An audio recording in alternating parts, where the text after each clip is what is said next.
Suasana di aula utama Hotel Mulia malam itu terasa sangat menyesakan bagi siapapun yang tidak terbiasa kemegahan berlebihan dari keluarga Adiwangsa. Lampu gantung kristal yang menjuntai memantulkan cahaya keemasan yang menyilaukan mata setiap tamu undangan yang hadir busana terbaik mereka. Aroma parfum mahal bercampur dengan bau anggur merah berkualitas tinggi yang disajikan oleh pelayan berseragam rapi di antara kerumunan elit Jakarta, di tengah keriuhan musik orkestra. Seorang wanita bernama Larasati berdiri dengan ketenangan yang luar biasa di dekat pilar marmer besar, mengenakan gaun malam biru tua. Dia tampaknya pengamat yang tidak terganggu oleh intrik yang sedang berlangsung di sekelilingnya malam itu. Larasati bukan sekadar tamu biasa yang datang untuk mencari koneksi bisnis atau memamerkan kekayaan di acara ulang tahun Adiwangsa Group yang sangat prestisius. Sebagai seorang ahli psikologi forensik yang sering bekerja di balik layar kasus-kasus rumit, dia memiliki kemampuan tajam untuk membaca bahasa tubuh dan emosi tersembunyi. Matanya yang jernih terus memantau setiap gerak-gerik anggota keluarga inti Adiwangsa yang berdiri di atas panggung utama dengan senyum yang dipaksakan. Dia bisa merasakan ketegangan yang merambat di udara. Sebuah kontras yang tajam dengan narasi kemakmuran yang sedang dibacakan di depan sana. Bagi Larasati, setiap senyuman adalah topeng setiap jabat tangan adalah sebuah transaksi kekuasaan yang penuh dengan perhitungan dingin. Di sisi kanan panggung, berdiri seorang anak laki-laki kecil berusia 6 tahun bernama Bintang. Putra tunggal dari mendiang putra mahkota keluarga besar Adiwangsa. Anak itu tampak begitu rapuh dalam setelan tuxedo kecilnya. Dengan wajah pucat dan mata besar yang terlihat sangat kosong, seolah jiwanya telah lama pergi. Sejak kematian ibunya secara tragis 2 tahun lalu dalam sebuah kecelakaan misterius, Bintang tidak pernah mengeluarkan suara satu kata pun dari mulutnya. Keheningannya telah menjadi beban berat sekaligus misteri besar bagi keluarga. Membuat banyak orang berbisik tentang trauma yang terlalu dalam untuk disembuhkan. Bintang hanya berdiri diam, mengabaikan segala kemeriahan. Sementara tangan kecilnya terus meremas pinggiran jasnya sampai buku jarinya memutih. Larasati memperhatikan bagaimana Siska, adik dari mendiang ayah Bintang, berdiri dengan angkuh di samping anak itu, sambil sesekali memberikan tatapan yang sangat dingin. Siska adalah wanita yang memancarkan ambisi dari setiap porinya. Dengan perhiasan berlian yang menutupi leher dan tangannya sebagai penegasan status penguasa baru Adiwangsa. Gerak-geriknya sangat terkontrol.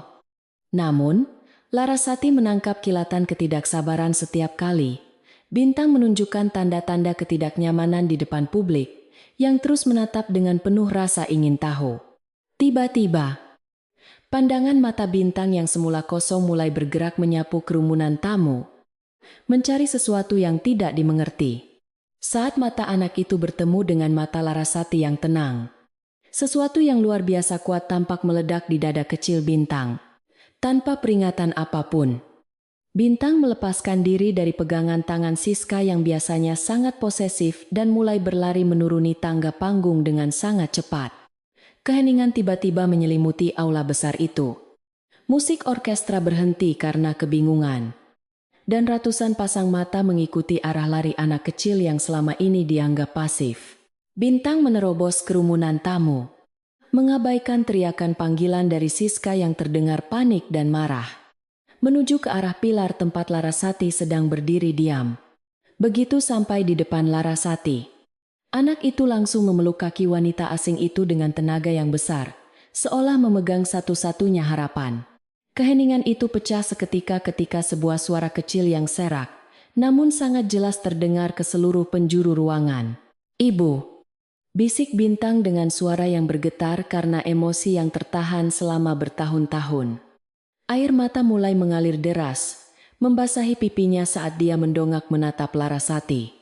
Jeritan lirih namun menusuk itu membuat seluruh anggota keluarga Adiwangsa membeku di tempat mereka masing-masing, seolah petir baru saja menyambar di tengah pesta.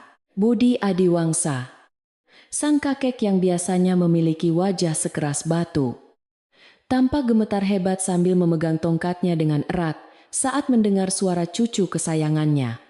Bagi semua orang di sana, Pemandangan seorang anak yang bisu selama 2 tahun tiba-tiba berbicara kepada wanita asing adalah skandal. Namun bagi Siska, ini adalah bencana yang harus segera dihentikan sebelum segala rencana yang dia bangun hancur berantakan. Siska segera berlari mendekat dengan wajah yang memerah karena marah. Berusaha menarik paksa tubuh Bintang dari pelukan Larasati di hadapan semua tamu yang menonton. "Jangan menyentuh keponakanku," teriak Siska dengan nada kasar yang hampir tidak bisa dia sembunyikan. Sementara matanya menatap Larasati dengan kebencian yang sangat dalam dan mematikan. Namun, Bintang justru semakin mempererat pelukannya pada gaun Larasati, mengeluarkan isakan yang memilukan yang belum pernah didengar oleh siapapun selama bertahun-tahun masa keheningannya. Larasati tetap berdiri tegak, tidak menunjukkan rasa takut sedikit pun terhadap intimidasi Siska. Sementara tangannya secara perlahan mengusap punggung Bintang untuk menenangkan anak yang sedang ketakutan itu. Aura otoritas yang terpancar dari diri Larasati membuat Siska tertegun sejenak karena menyadari wanita ini bukan orang sembarangan. "Tenangkan diri Anda, Nyonya Siska. Karena tindakan kasar Anda hanya akan membuat trauma anak ini semakin dalam dan merusak suasana perayaan yang sangat megah ini."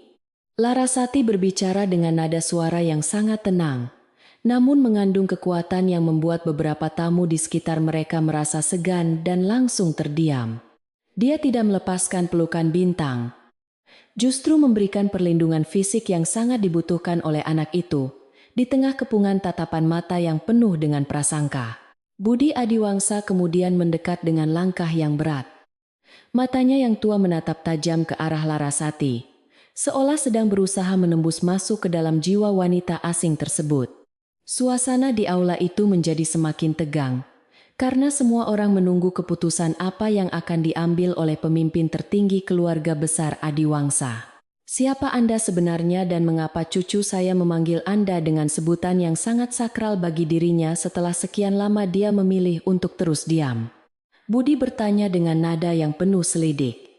Namun ada getaran kerinduan yang sangat nyata dalam suaranya saat dia melihat Bintang mulai menunjukkan emosi manusia. Larasati menatap balik sang patriark dengan penuh hormat namun tanpa rasa rendah diri, menjelaskan bahwa dia hanya seorang pengunjung yang tidak sengaja hadir. Dia menjelaskan bahwa emosi anak kecil seringkali tidak terduga dan bisa dipicu oleh kemiripan energi atau kenangan yang tersimpan jauh di dalam alam bawah sadar. Jawaban itu terdengar sangat logis bagi orang awam. Namun Budi merasakan ada sesuatu yang lebih dalam dan penuh rahasia di balik kata-kata bijak wanita itu. Siska mencoba memotong pembicaraan dengan menuduh Larasati sebagai penipu yang sengaja memanfaatkan kondisi mental Bintang untuk masuk ke dalam lingkaran kekuasaan keluarga besar mereka. Dia memerintahkan petugas keamanan untuk segera menyeret Larasati keluar dari hotel. Namun Bintang tiba-tiba berteriak lebih keras dan menolak untuk melepaskan genggaman tangannya. Anak itu terlihat sangat histeris. Wajahnya memerah dan napasnya tersengal-sengal, seolah dia lebih baik mati daripada harus berpisah dengan wanita yang baru saja dia temui. Melihat kondisi cucunya yang sangat memprihatinkan, Budi Adiwangsa mengangkat tangannya untuk menghentikan para petugas keamanan yang sudah mulai bergerak mendekat ke arah posisi Larasati. Keputusan sang kakek untuk membiarkan situasi ini berlanjut membuat Siska merasa sangat terhina dan harga dirinya hancur di depan para tamu. "Cukup Siska. Biarkan wanita ini tetap di sini karena cucuku membutuhkannya saat ini, dan aku tidak ingin melihat Bintang jatuh sakit karena serangan kecemasan." Budi berbicara dengan nada final yang tidak bisa dibantah oleh siapapun, termasuk oleh Siska yang hanya bisa mengepalkan tangannya dengan penuh kemarahan yang tertahan. Dia memerintahkan asisten pribadinya untuk menyiapkan ruang tunggu privat di lantai atas hotel agar mereka bisa berbicara lebih tenang tanpa gangguan mata publik. Larasati mengangguk pelan. Kemudian dia berjongkok untuk menyamakan tinggi badannya dengan Bintang, membisikkan kata-kata penenang yang hanya bisa didengar oleh telinga kecil anak laki-laki tersebut. Bintang mulai sedikit tenang, meskipun tangannya masih memegang erat ujung gaun Larasati, seolah-olah wanita itu adalah satu-satunya garis pertahanan yang dia miliki sekarang. Langkah kaki mereka menuju ruang privat diikuti oleh keheningan para tamu yang masih merasa tidak percaya dengan apa yang baru saja mereka saksikan di aula. Siska berjalan di belakang dengan pikiran yang berputar cepat. Menyusun rencana cadangan untuk menyingkirkan Larasati secepat mungkin sebelum wanita itu mulai mencampuri urusan internal. Dia tahu bahwa keheningan bintang selama ini adalah kunci keamanan bagi rahasia-rahasia gelap yang dia simpan rapat mengenai kejadian di malam kecelakaan 2 tahun lalu. Jika bintang mulai berbicara karena pengaruh Larasati, maka seluruh takhta yang dia duduki sekarang akan goyah dan bisa runtuh dalam sekejap mata yang sangat singkat. Ketakutan itu mulai merayap di hati Siska. Namun dia segera menutupinya dengan wajah angkuh yang menjadi ciri khas dari setiap keturunan keluarga besar Adiwangsa. Di dalam ruang privat yang mewah, Larasati duduk di sofa kulit yang empuk dengan bintang, yang masih bersandar di pangkuannya dengan wajah yang terlihat sangat lelah. Budi Adiwangsa duduk di seberang mereka. Matanya terus memperhatikan setiap interaksi kecil yang terjadi antara cucunya dengan wanita asing yang tampak sangat-sangat misterius. Dia menyadari bahwa bintang terlihat jauh lebih tenang saat berada di dekat Larasati dibandingkan saat berada di dekat anggota keluarga atau dokter spesialis manapun. Ini adalah fenomena psikologis yang sangat langka, terutama bagi anak yang mengalami mutisme selektif, akibat trauma berat yang belum terselesaikan selama bertahun-tahun lamanya. Budi mulai mempertimbangkan sebuah ide yang mungkin terdengar sangat gila bagi orang lain. Namun terasa seperti satu-satunya jalan keluar bagi kondisi cucu tercintanya. Saya melihat cucu saya memiliki keterikatan yang sangat instan dengan Anda. Dan saya bersedia membayar berapapun jika Anda bersedia tinggal di kediaman kami. Budi menawarkan posisi sebagai pendamping khusus bagi Bintang.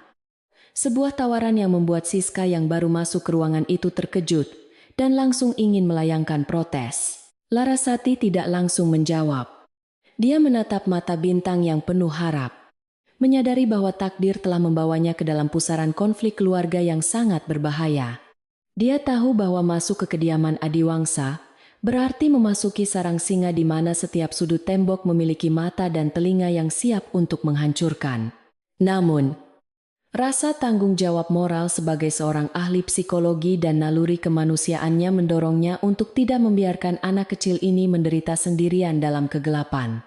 Saya akan menerima tawaran Anda bukan karena uang atau posisi, tetapi karena saya ingin memastikan Bintang mendapatkan lingkungan yang sehat untuk memulihkan suara dan jiwanya. Larasati memberikan syarat bahwa dia harus memiliki otoritas penuh atas jadwal dan metode terapi yang akan diberikan kepada Bintang tanpa campur tangan dari pihak manapun. Syarat itu merupakan pukulan telak bagi Siska. Karena itu berarti dia tidak akan lagi memiliki kontrol penuh atas kegiatan sehari-hari keponakannya yang sangat berharga. Budi menyetujui syarat tersebut tanpa ragu. Karena baginya keselamatan dan kebahagiaan cucunya adalah prioritas utama di atas segala intrik kekuasaan yang sedang terjadi sekarang. Kesepakatan lisan itu menandai awal dari sebuah perjuangan besar yang akan mengubah sejarah keluarga Adiwangsa untuk selamanya di masa depan yang sangat dekat. Siska meninggalkan ruangan dengan kemarahan yang meluap. Dia segera mengambil telepon genggamnya dan menghubungi seseorang yang selama ini membantunya dalam menjalankan agenda-agenda rahasia di perusahaan. Dia memerintahkan orang tersebut untuk mencari tahu segala informasi mengenai latar belakang Larasati. Mulai dari silsilah keluarga hingga catatan pendidikan dan pekerjaan yang pernah dia lakukan. Siska yakin bahwa setiap orang pasti memiliki titik lemah atau rahasia gelap yang bisa digunakan sebagai senjata untuk menghancurkan reputasi mereka di depan publik umum. Dia tidak akan membiarkan seorang wanita asing menghalangi jalannya untuk menjadi penguasa tunggal Adiwangsa Group yang telah dia impikan sejak ayahnya masih memegang kendali perusahaan. Baginya, Larasati hanyalah sebuah kerikil kecil di jalan yang harus segera disingkirkan dengan cara apapun. Bahkan jika itu harus menggunakan cara kekerasan. Malam itu, saat pesta akhirnya berakhir, Larasati berdiri di balkon ruang privat, sambil menatap pemandangan lampu kota Jakarta yang berkilauan seperti permata yang berserakan. Bintang telah tertidur pulas di kamar sebelah setelah mendapatkan rasa aman yang belum pernah dia rasakan sejak ibunya meninggal dunia secara tragis di masa lalu. Larasati tahu bahwa mulai besok hidupnya tidak akan pernah sama lagi. Karena dia telah memilih untuk berdiri di garis depan dalam sebuah peperangan. Dia meraba sebuah kalung kecil yang tersembunyi di balik gaunnya. Sebuah benda yang menghubungkannya dengan masa lalu yang sangat kelam dan penuh dengan rasa sakit. Senyum tipis muncul di wajahnya yang cantik. Sebuah senyuman yang mengandung arti bahwa permainan yang sebenarnya baru saja dimulai dan dia siap untuk menghadapinya. Gaya hidup mewah keluarga Adiwangsa mungkin bisa menipu banyak orang. Namun bagi Larasati, kemewahan itu hanyalah tumpukan debu yang menutupi kebusukan moral yang sudah sangat akut. Dia bertekad untuk membongkar setiap lapisan kebohongan yang ada. Bukan hanya demi Bintang, tetapi juga demi kebenaran yang telah lama terkubur di bawah lantai marmer. Di kegelapan malam, dia bisa mendengar bisikan angin yang seolah membawa pesan dari masa lalu. Menuntut keadilan yang telah lama tertunda bagi mereka yang tertindas. Larasati menarik napas panjang, membiarkan udara malam yang dingin mengisi paru-parunya. Mempersiapkan mental untuk menghadapi badai besar yang pasti akan segera datang menghampiri dirinya. Kediaman Adiwangsa akan segera menyadari bahwa mereka tidak hanya membawa masuk seorang pengasuh, melainkan seorang ahli strategi yang akan meruntuhkan tembok-tembok kepalsuan mereka. Keesokan paginya, sebuah mobil limusin mewah sudah menunggu di depan hotel untuk menjemput Larasati dan Bintang menuju ke kediaman utama keluarga Adiwangsa yang terletak di pinggiran. Bintang terlihat jauh lebih ceria. Meskipun dia masih belum bicara banyak, namun matanya sudah menunjukkan binar kehidupan yang selama ini padam karena tekanan mental yang berat. Larasati memegang tangan kecil itu dengan erat, memberikan kekuatan dalam diam saat mereka mulai meninggalkan kemewahan hotel menuju tantangan yang lebih besar di depan. Dia melihat keluar jendela, menyadari bahwa setiap meter perjalanan membawa mereka semakin dekat ke pusat konflik yang akan menguji segala kemampuan dan prinsip hidupnya. Di dalam hatinya, Larasati berjanji bahwa dia tidak akan membiarkan air mata Bintang jatuh lagi karena kekejaman orang-orang yang seharusnya melindungi anak laki-laki yang sangat malang tersebut. Sesampainya di gerbang raksasa kediaman Adiwangsa, Larasati disambut oleh deretan pelayan yang membungkuk hormat. Namun dia bisa merasakan tatapan penuh kecurigaan dari balik seragam mereka yang sangat kaku. Rumah itu tampak seperti istana, namun suasananya terasa sangat dingin dan hampa. Seolah-olah kebahagiaan telah lama diusir dari sana oleh ambisi dan keserakahan manusia. Larasati melangkah masuk dengan kepala tegak. Sepatu hak tingginya berbunyi nyaring di atas lantai granit yang sangat mahal, menandai kehadirannya di wilayah kekuasaan lawan. Dia tahu bahwa di salah satu ruangan di dalam rumah besar ini, Siska sedang menunggu dengan rencana-rencana jahat yang sudah dipersiapkan dengan sangat matang untuk menjatuhkannya. Namun Larasati hanya tersenyum tenang, karena dia sudah terbiasa menghadapi lawan yang jauh lebih berbahaya daripada seorang wanita yang hanya mengandalkan kekayaan dan kekuasaan. Kediaman utama keluarga Adiwangsa berdiri megah di atas lahan luas yang dikelilingi oleh tembok beton tinggi bersalut marmer hitam, menciptakan kesan sebuah benteng yang tak tertembus oleh dunia luar yang bising. Begitu Larasati melangkah masuk melewati pintu kayu jati raksasa yang diukir dengan motif tradisional yang sangat rumit, dia segera merasakan hawa dingin yang merambat dari lantai granit yang dipoles hingga mengkilap sempurna. Tidak ada kehangatan sebuah rumah yang seharusnya menyambut seorang anak kecil yang malang, melainkan keheningan yang mencekam seolah-olah setiap perabot mahal di dalam sana menyimpan ribuan rahasia kelam yang sengaja disembunyikan dari cahaya matahari. Siska sudah menunggu di ruang tamu utama dengan posisi duduk yang sangat anggun, namun memancarkan aura permusuhan yang sangat kental bagi siapapun yang berani masuk ke wilayah kekuasaannya tanpa izin.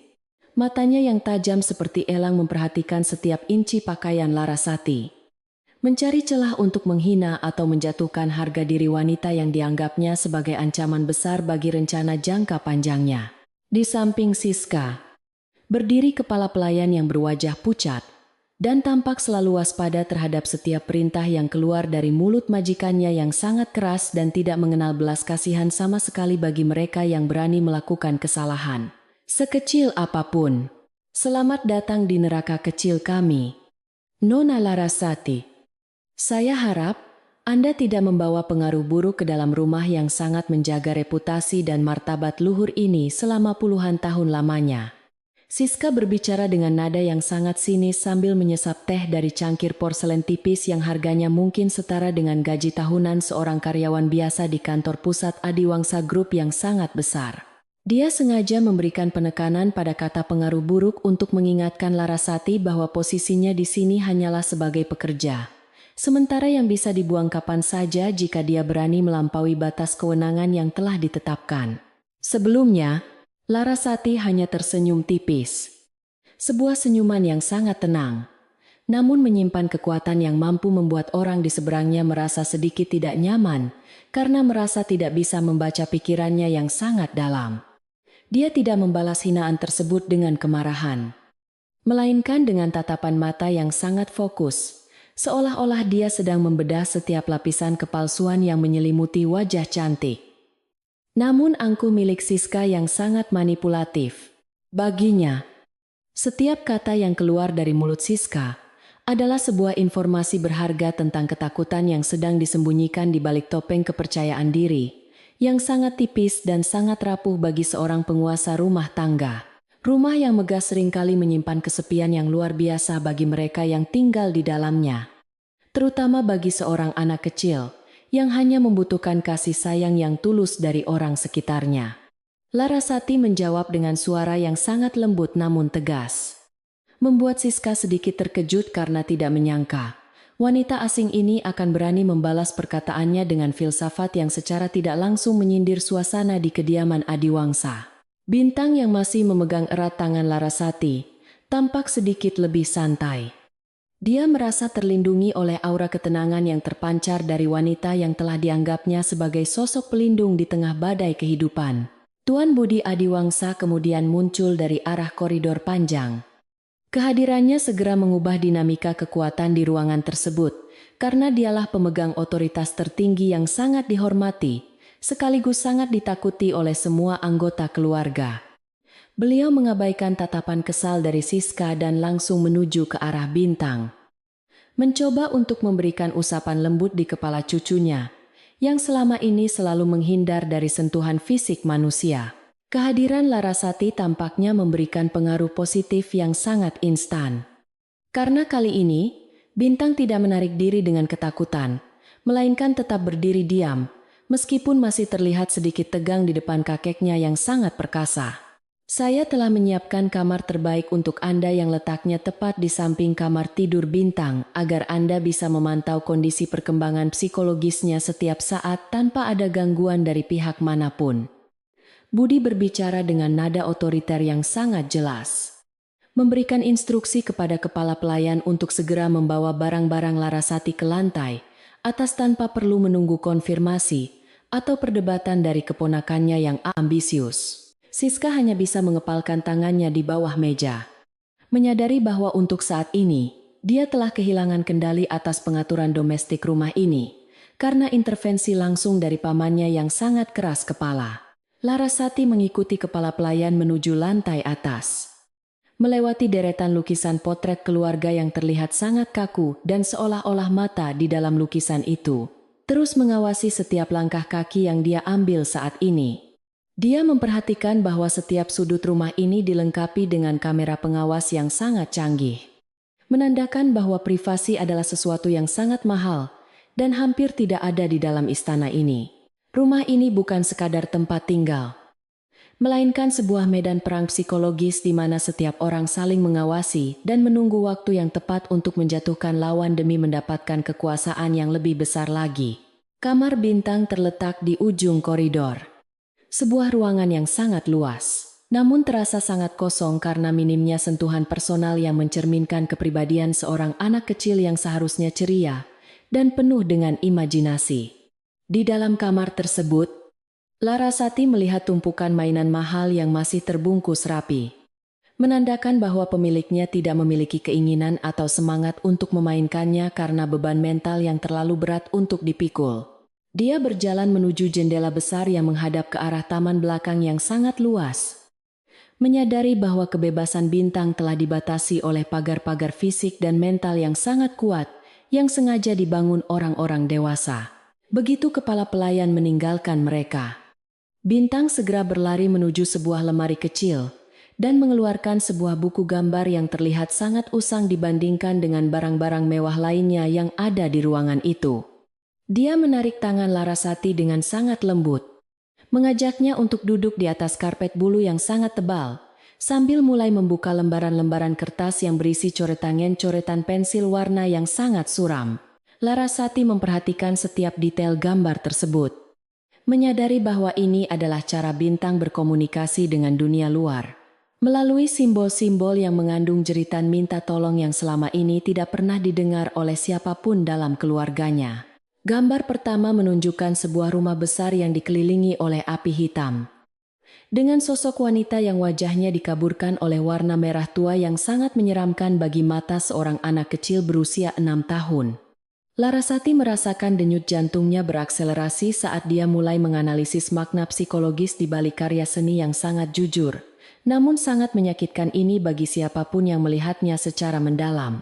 Dia tahu bahwa gambar ini bukan sekadar imajinasi, melainkan sebuah rekaman visual dari sebuah peristiwa traumatis yang pernah disaksikan oleh mata Bintang di masa lalu yang sangat kelam dan penuh dengan misteri. Tiba-tiba, seorang pelayan wanita masuk tanpa mengetuk pintu, membawa sebuah nampan berisi segelas susu hangat dan beberapa keping biskuit kecil yang tampak sangat lezat.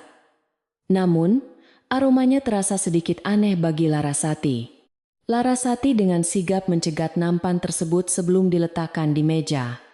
Dia mencium aroma susu itu dengan sangat teliti dan merasakan adanya bau kimiawi yang sangat halus, namun cukup mencurigakan. Sebagai seorang ahli forensik, dia sangat peka terhadap perubahan aroma yang tidak wajar. Dan instingnya langsung memberi peringatan bahwa ada sesuatu yang sengaja ditambahkan ke dalam minuman rutin yang akan dikonsumsi oleh anak kecil yang malang ini. Siapa yang menyiapkan minuman ini? Dan apakah ini adalah rutinitas harian yang diberikan kepada Bintang setiap sore hari, tanpa terkecuali sejak dia mengalami perubahan perilaku yang sangat drastis itu? Larasati bertanya dengan nada dingin, yang membuat pelayan tersebut gemetar ketakutan. Menjatuhkan beberapa biskuit ke lantai, karena tidak sanggup menahan tekanan intimidasi dari mata tajam wanita asing yang dihadapinya. Pelayan itu menjawab dengan suara terbata-bata, bahwa ini adalah instruksi langsung dari Nyonya Siska dan dokter pribadi keluarga yang selalu datang memantau kesehatan Bintang setiap 2 minggu sekali secara rutin dan sangat terjadwal. Larasati mengambil sedikit sampel susu tersebut menggunakan sapu tangan kecilnya dan menyimpannya ke dalam saku gaunnya dengan gerakan yang sangat cepat tanpa disadari oleh pelayan yang masih terlihat sangat panik itu. Dia memerintahkan pelayan tersebut untuk membawa kembali nampan itu dan menggantinya dengan susu yang baru yang diambil langsung dari kemasan yang belum dibuka di hadapan matanya sendiri. Tindakan tegas ini adalah langkah awal Larasati untuk memberikan perlindungan fisik bagi Bintang, sekaligus mengirimkan pesan kepada pihak lawan bahwa pengawas baru di rumah ini tidak akan bisa dikelabui dengan trik-trik yang murahan. Kabar mengenai kejadian di kamar Bintang segera sampai ke telinga Siska melalui laporan pelayan tersebut, memicu kemarahan yang sangat besar di hati wanita itu, karena merasa otoritasnya mulai digerogoti secara perlahan. Siska menyadari bahwa Larasati bukan sekadar pendamping psikologis biasa, melainkan seseorang yang memiliki pengetahuan teknis yang sangat berbahaya bagi kelangsungan rencana besarnya untuk menguasai aset keluarga Adiwangsa. Dia segera menghubungi dokter keluarga, memerintahkannya untuk datang ke rumah lebih awal guna memberikan tekanan medis kepada Larasati, agar wanita itu tidak lagi mencampuri urusan pengobatan yang selama ini dia kendalikan sepenuhnya. Malam itu, di ruang makan yang sangat sunyi, Larasati duduk bersama anggota keluarga inti Adiwangsa dalam sebuah perjamuan yang terasa lebih seperti sebuah pengadilan formal daripada sebuah acara makan malam keluarga. Suara dentingan alat makan perak di atas piring porselen terdengar sangat nyaring.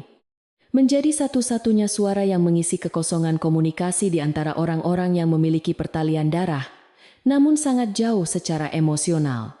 Budi Adiwangsa duduk di kepala meja, memantau interaksi antara Larasati dan Siska dengan tatapan yang sangat datar, namun sangat memperhatikan setiap detail kecil dari perilaku yang ditunjukkan oleh kedua wanita kuat tersebut.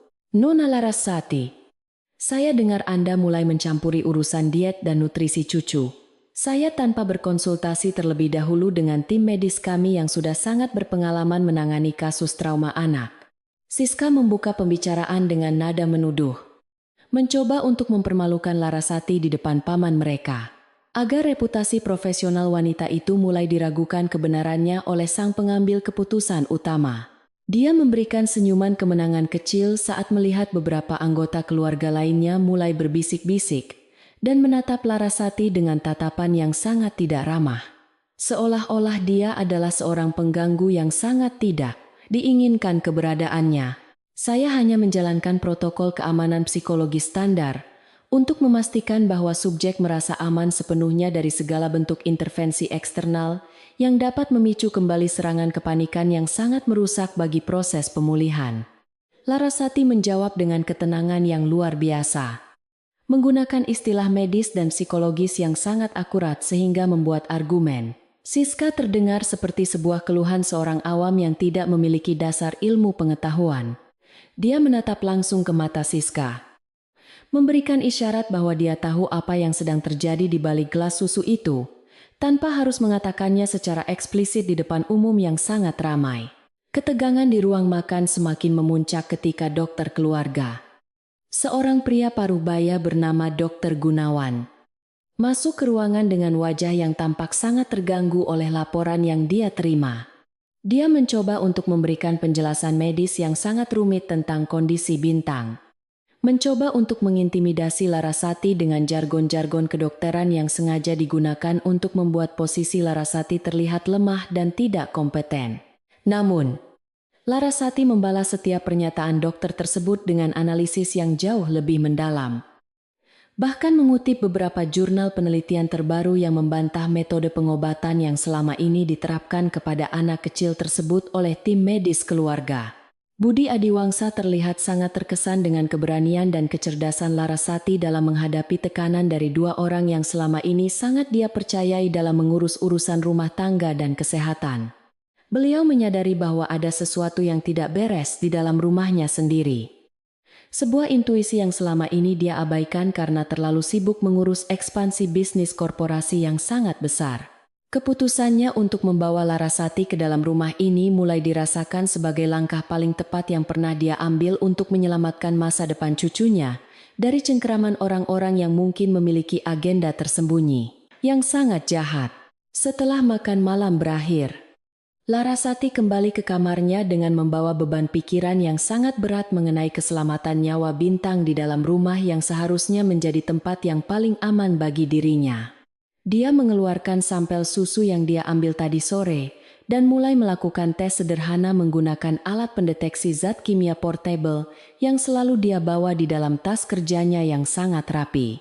Hasil tes menunjukkan adanya kandungan obat penenang dosis rendah yang jika dikonsumsi secara terus-menerus dalam jangka panjang akan menyebabkan kerusakan saraf permanen dan membuat seseorang kehilangan kemampuan untuk berpikir jernih secara mandiri. Larasati berdiri di balkon kamarnya, menatap kegelapan taman yang luas, sambil menyusun rencana strategi untuk membongkar jaringan pengkhianatan ini, tanpa harus membahayakan posisi Bintang yang sangat rapuh saat ini.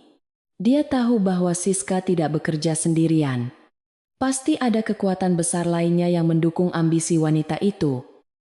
Mungkin seseorang dari dalam dewan direksi perusahaan yang ingin melihat keluarga Adiwangsa hancur. Langkah kakinya akan menjadi sangat krusial dalam beberapa hari ke depan. Karena satu kesalahan kecil saja bisa berakibat fatal bagi dirinya dan juga bagi anak laki-laki yang baru saja memanggilnya ibu dengan penuh kerinduan. Di kejauhan, dia melihat sesosok bayangan yang bergerak mencurigakan di antara pepohonan taman.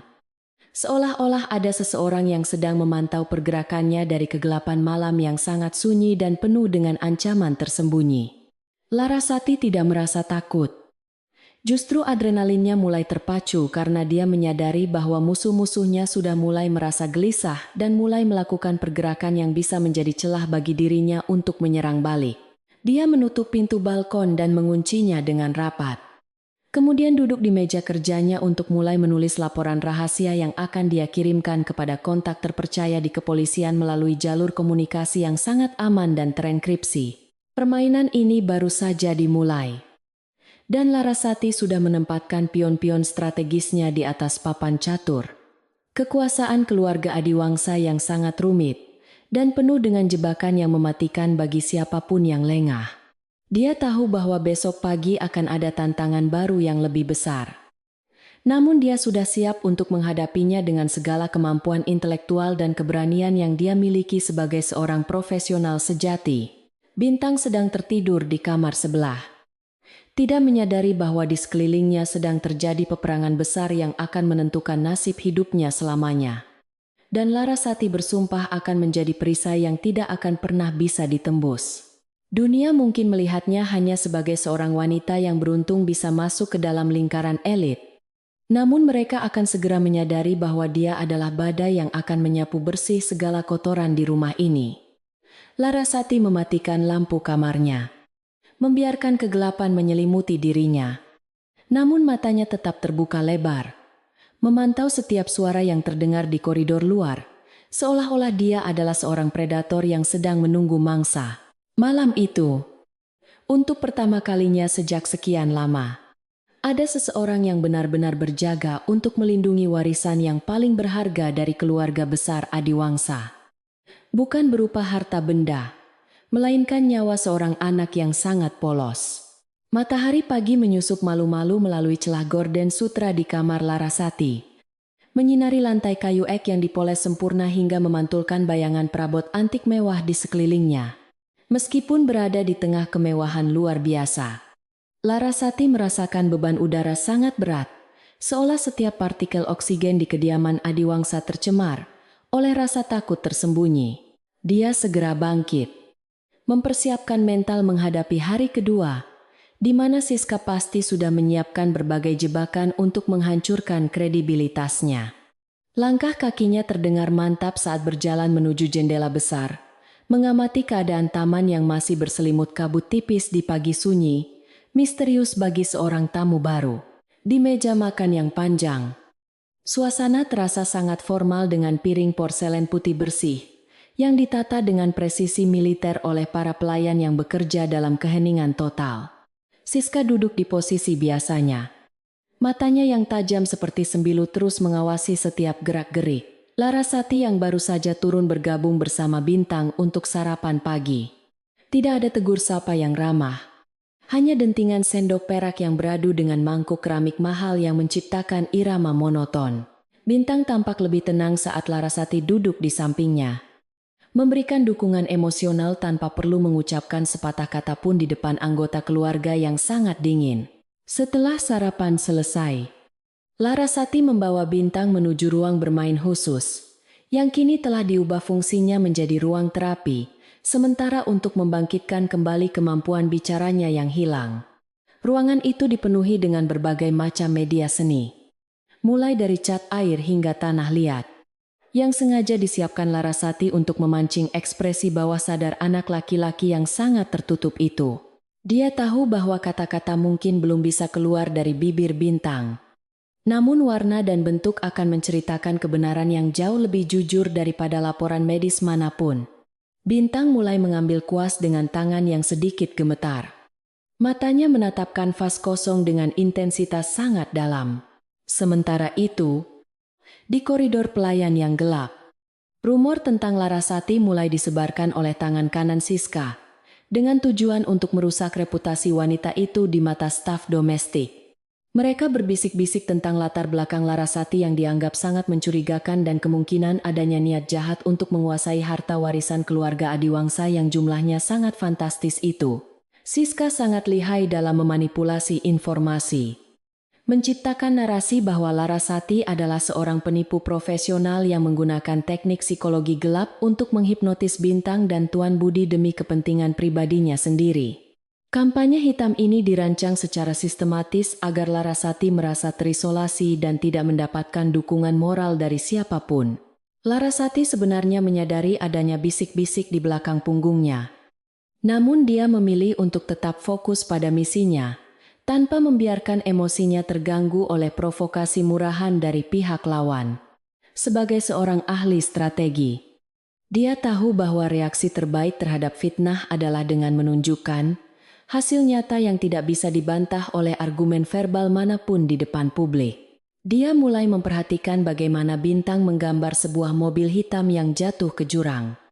Namun ada detail kecil berupa tangan yang mendorong pintu mobil dari luar. Detail ini sangat krusial karena selama ini polisi menyatakan bahwa kecelakaan Ibu Bintang terjadi murni karena kerusakan mesin mobil. Bintang mulai mewarnai sosok di luar mobil itu dengan warna ungu tua yang sangat kontras dengan latar belakang hutan hijau yang digambarkannya dengan sapuan kuas sangat kasar. Larasati mendekat dan bertanya dengan suara yang sangat rendah, apakah sosok itu memakai perhiasan tertentu saat kejadian yang sangat menakutkan itu berlangsung di hadapan mata kecilnya. Bintang berhenti sejenak. Napasnya mulai tidak teratur, dan butiran keringat dingin muncul di dahinya yang pucat saat dia mencoba menggali ingatan yang selama ini terkubur sangat dalam. Dia kemudian menggambar sebuah kalung berlian berbentuk tetesan air mata di leher sosok ungu tersebut. Sebuah detail mengejutkan di tengah sesi terapi yang sangat intens tersebut. Dokter Gunawan masuk tanpa permisi dengan alasan ingin memeriksa tekanan darah Bintang yang dianggapnya sedang berada dalam kondisi tidak stabil. Larasati segera menghalangi langkah sang dokter, menyatakan bahwa interupsi medis yang tidak direncanakan hanya akan merusak jembatan kepercayaan yang sedang dibangunnya dengan susah payah bersama anak tersebut. Wajah Dokter Gunawan memerah karena merasa otoritas medisnya ditantang oleh seorang wanita yang dianggapnya hanya sebagai pengasuh biasa dengan kualifikasi sangat diragukan kebenarannya. Perdebatan sengit terjadi di ambang pintu, menciptakan ketegangan baru yang menarik perhatian beberapa pelayan yang sedang lewat di koridor lantai 2 yang biasanya sunyi. Dokter Gunawan, saya sangat menghargai kekhawatiran Anda. Namun saat ini, Bintang sedang mengalami kemajuan kognitif yang sangat pesat melalui metode proyeksi seni yang saya terapkan dengan sangat hati-hati. Jika Anda memaksakan pemeriksaan fisik sekarang, Anda berisiko memicu regresi emosional yang bisa membuat Bintang kembali ke dalam keheningan total untuk waktu yang jauh lebih lama dari sebelumnya. Larasati berbicara dengan nada yang sangat berwibawa, menggunakan logika yang sulit dibantah oleh protokol kesehatan.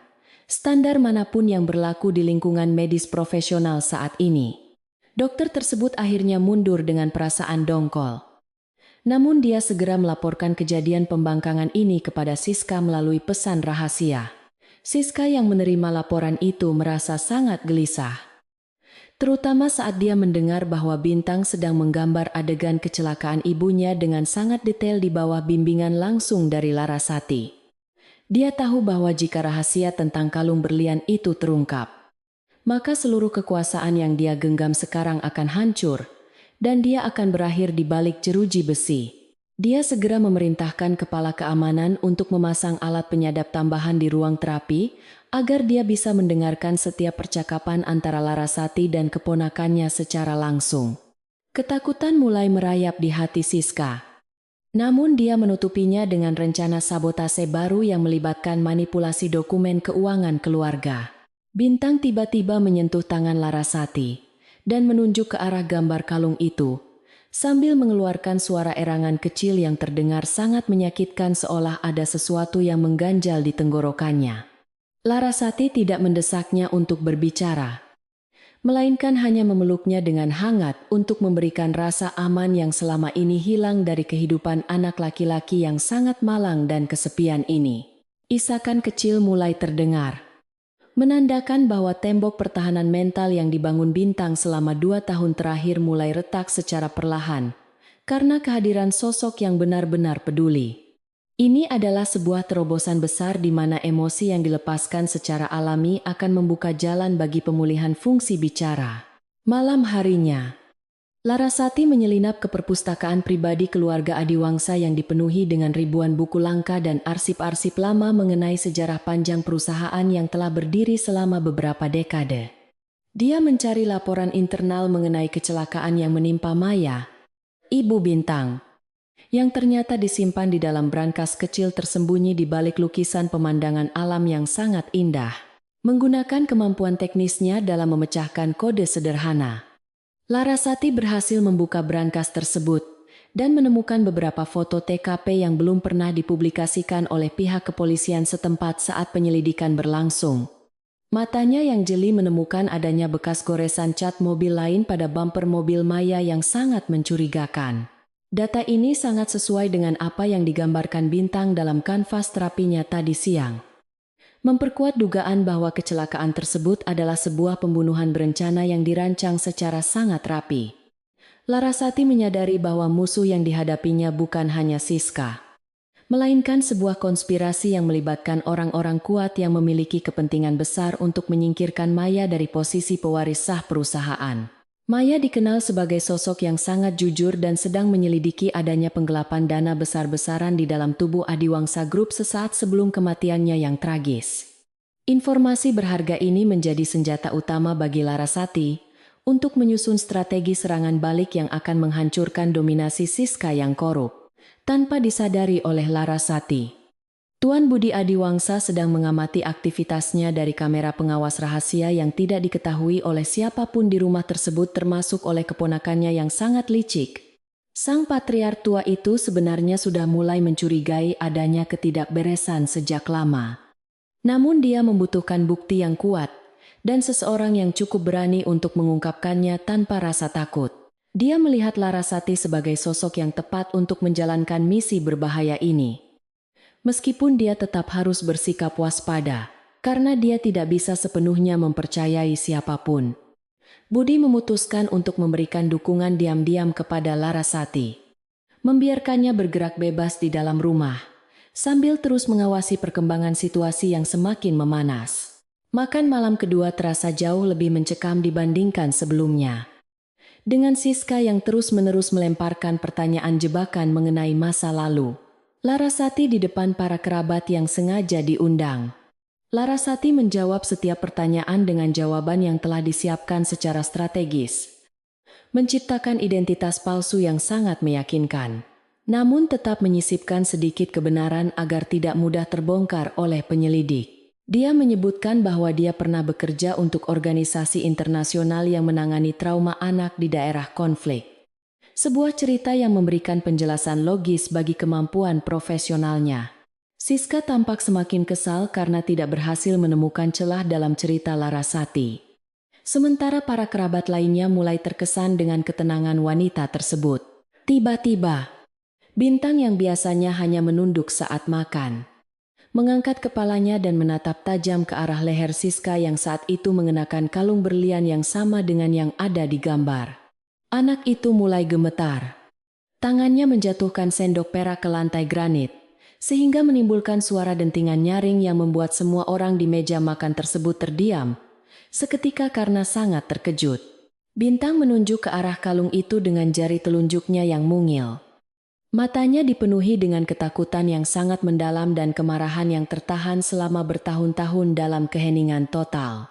Larasati segera merangkul Bintang, mencoba untuk menenangkannya sebelum Siska menyadari bahwa anak itu telah mengingat detail krusial kecelakaan. Siska menyentuh kalungnya dengan tangan gemetar. Dia bisa merasakan aura ancaman yang datang dari tatapan keponakannya, yang selama ini dia anggap sebagai anak kecil yang lemah dan tidak berdaya. Dia mencoba tertawa kecil untuk mencairkan suasana yang sangat tegang, menyatakan bahwa mungkin Bintang hanya sedang menyukai keindahan perhiasannya yang sangat mahal dan langka di pasaran dunia saat ini. Namun, bisik-bisik di antara para kerabat mulai terdengar lagi. Kali ini dengan nada yang lebih serius karena mereka melihat reaksi fisik Bintang yang sangat tidak wajar. Rasa curiga mulai tumbuh di benak beberapa anggota keluarga senior. membuat posisi Siska yang sangat kuat menjadi sedikit goyah. Larasati membawa Bintang kembali ke kamar dengan alasan kesehatan, meninggalkan suasana ruang makan yang dipenuhi dengan kecurigaan dan ketidakpastian yang sengaja dia biarkan berkembang di antara para elit. Di dalam kamar, dia membisikkan janji kepada Bintang bahwa dia akan mengungkap semua kebenaran dan memastikan bahwa orang yang menyakiti ibunya akan mendapatkan hukuman yang setimpal sesuai hukum. Dia tahu bahwa Siska akan segera bertindak lebih agresif setelah kejadian di meja makan tadi. Mungkin dengan mencoba menyingkirkannya secara fisik, sebelum dia mengumpulkan bukti konkret. Larasati mulai menyiapkan peralatan komunikasinya, menghubungi rekan tim rahasianya untuk bersiap-siap melakukan operasi penyelamatan jika situasi semakin tidak terkendali, sambil mengusap kepala Bintang yang sudah mulai tertidur.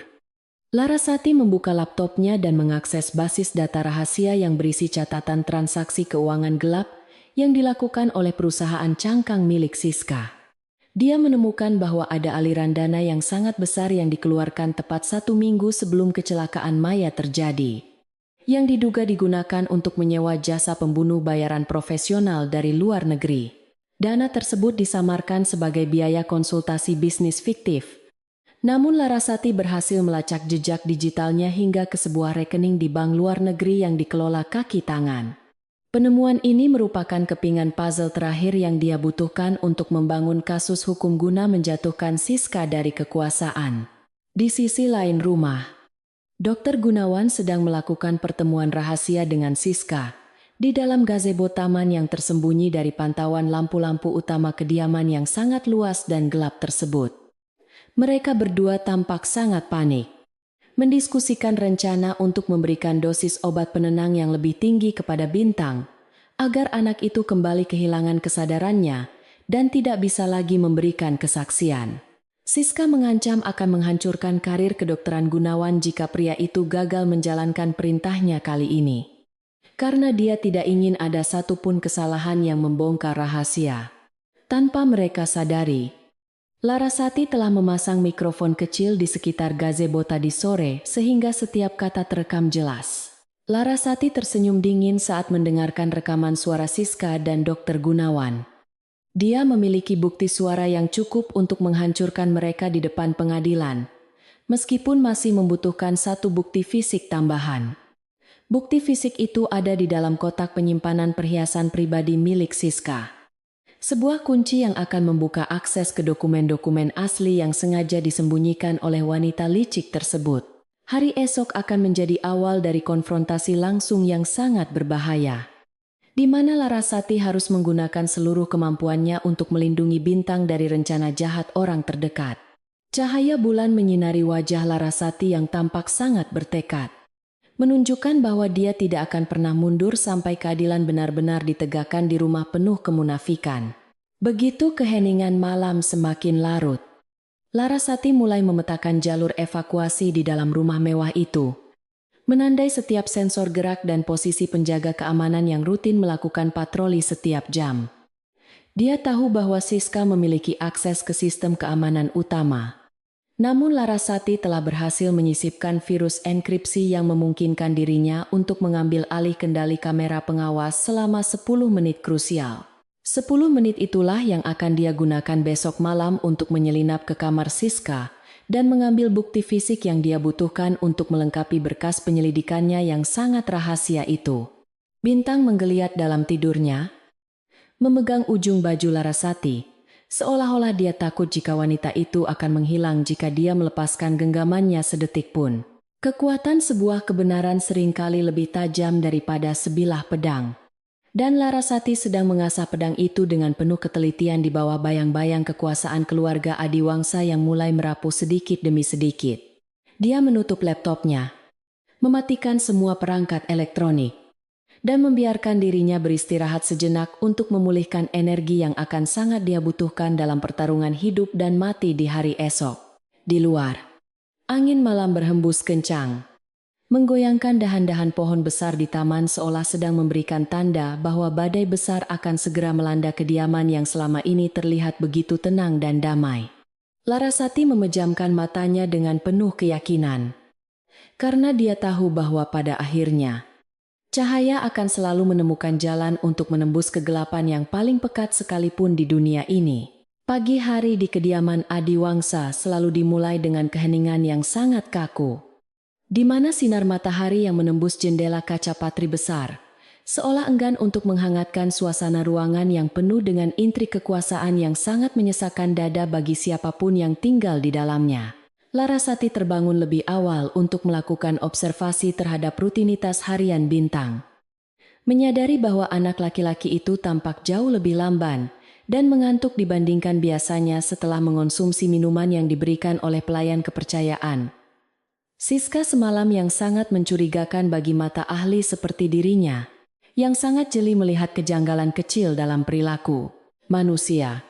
Larasati memperhatikan pupil mata Bintang yang sedikit mengecil dan respons motoriknya yang tampak sangat terhambat saat mencoba meraih pensil warna di atas meja kayu mahoni yang sangat mahal harganya itu sebagai sarana terapi harian. Mereka berdua, instingnya sebagai seorang ahli psikologi forensik, segera berteriak bahwa ini bukanlah sekadar efek samping dari trauma psikologis biasa, melainkan ada pengaruh zat kimia eksternal yang sengaja dimasukkan ke dalam sistem metabolisme tubuh anak itu untuk menumpulkan kemampuan kognitifnya secara sistematis dan sangat kejam oleh orang-orang terdekatnya sendiri yang seharusnya memberikan perlindungan dan rasa aman yang paling utama di rumah ini. Tanpa membuang waktu lebih lama lagi, Larasati memanggil perawat pribadi yang ditugaskan Siska untuk membawa kotak obat-obatan yang biasa diberikan kepada Bintang dengan nada suara yang mengandung otoritas mutlak yang tidak dapat dibantah sama sekali oleh siapapun. Perawat itu tampak sangat gugup. Jemarinya gemetar saat menyerahkan beberapa botol kecil berisi cairan bening yang diklaim sebagai vitamin penenang saraf oleh dokter, keluarga mereka yang sangat dihormati oleh semua orang di lingkungan elit ini, tanpa ada yang berani mempertanyakan kredibilitasnya. Larasati mengambil salah satu botol tersebut, membacanya dengan sangat teliti, sambil mencatat kode produksi yang tertera pada label yang terlihat resmi.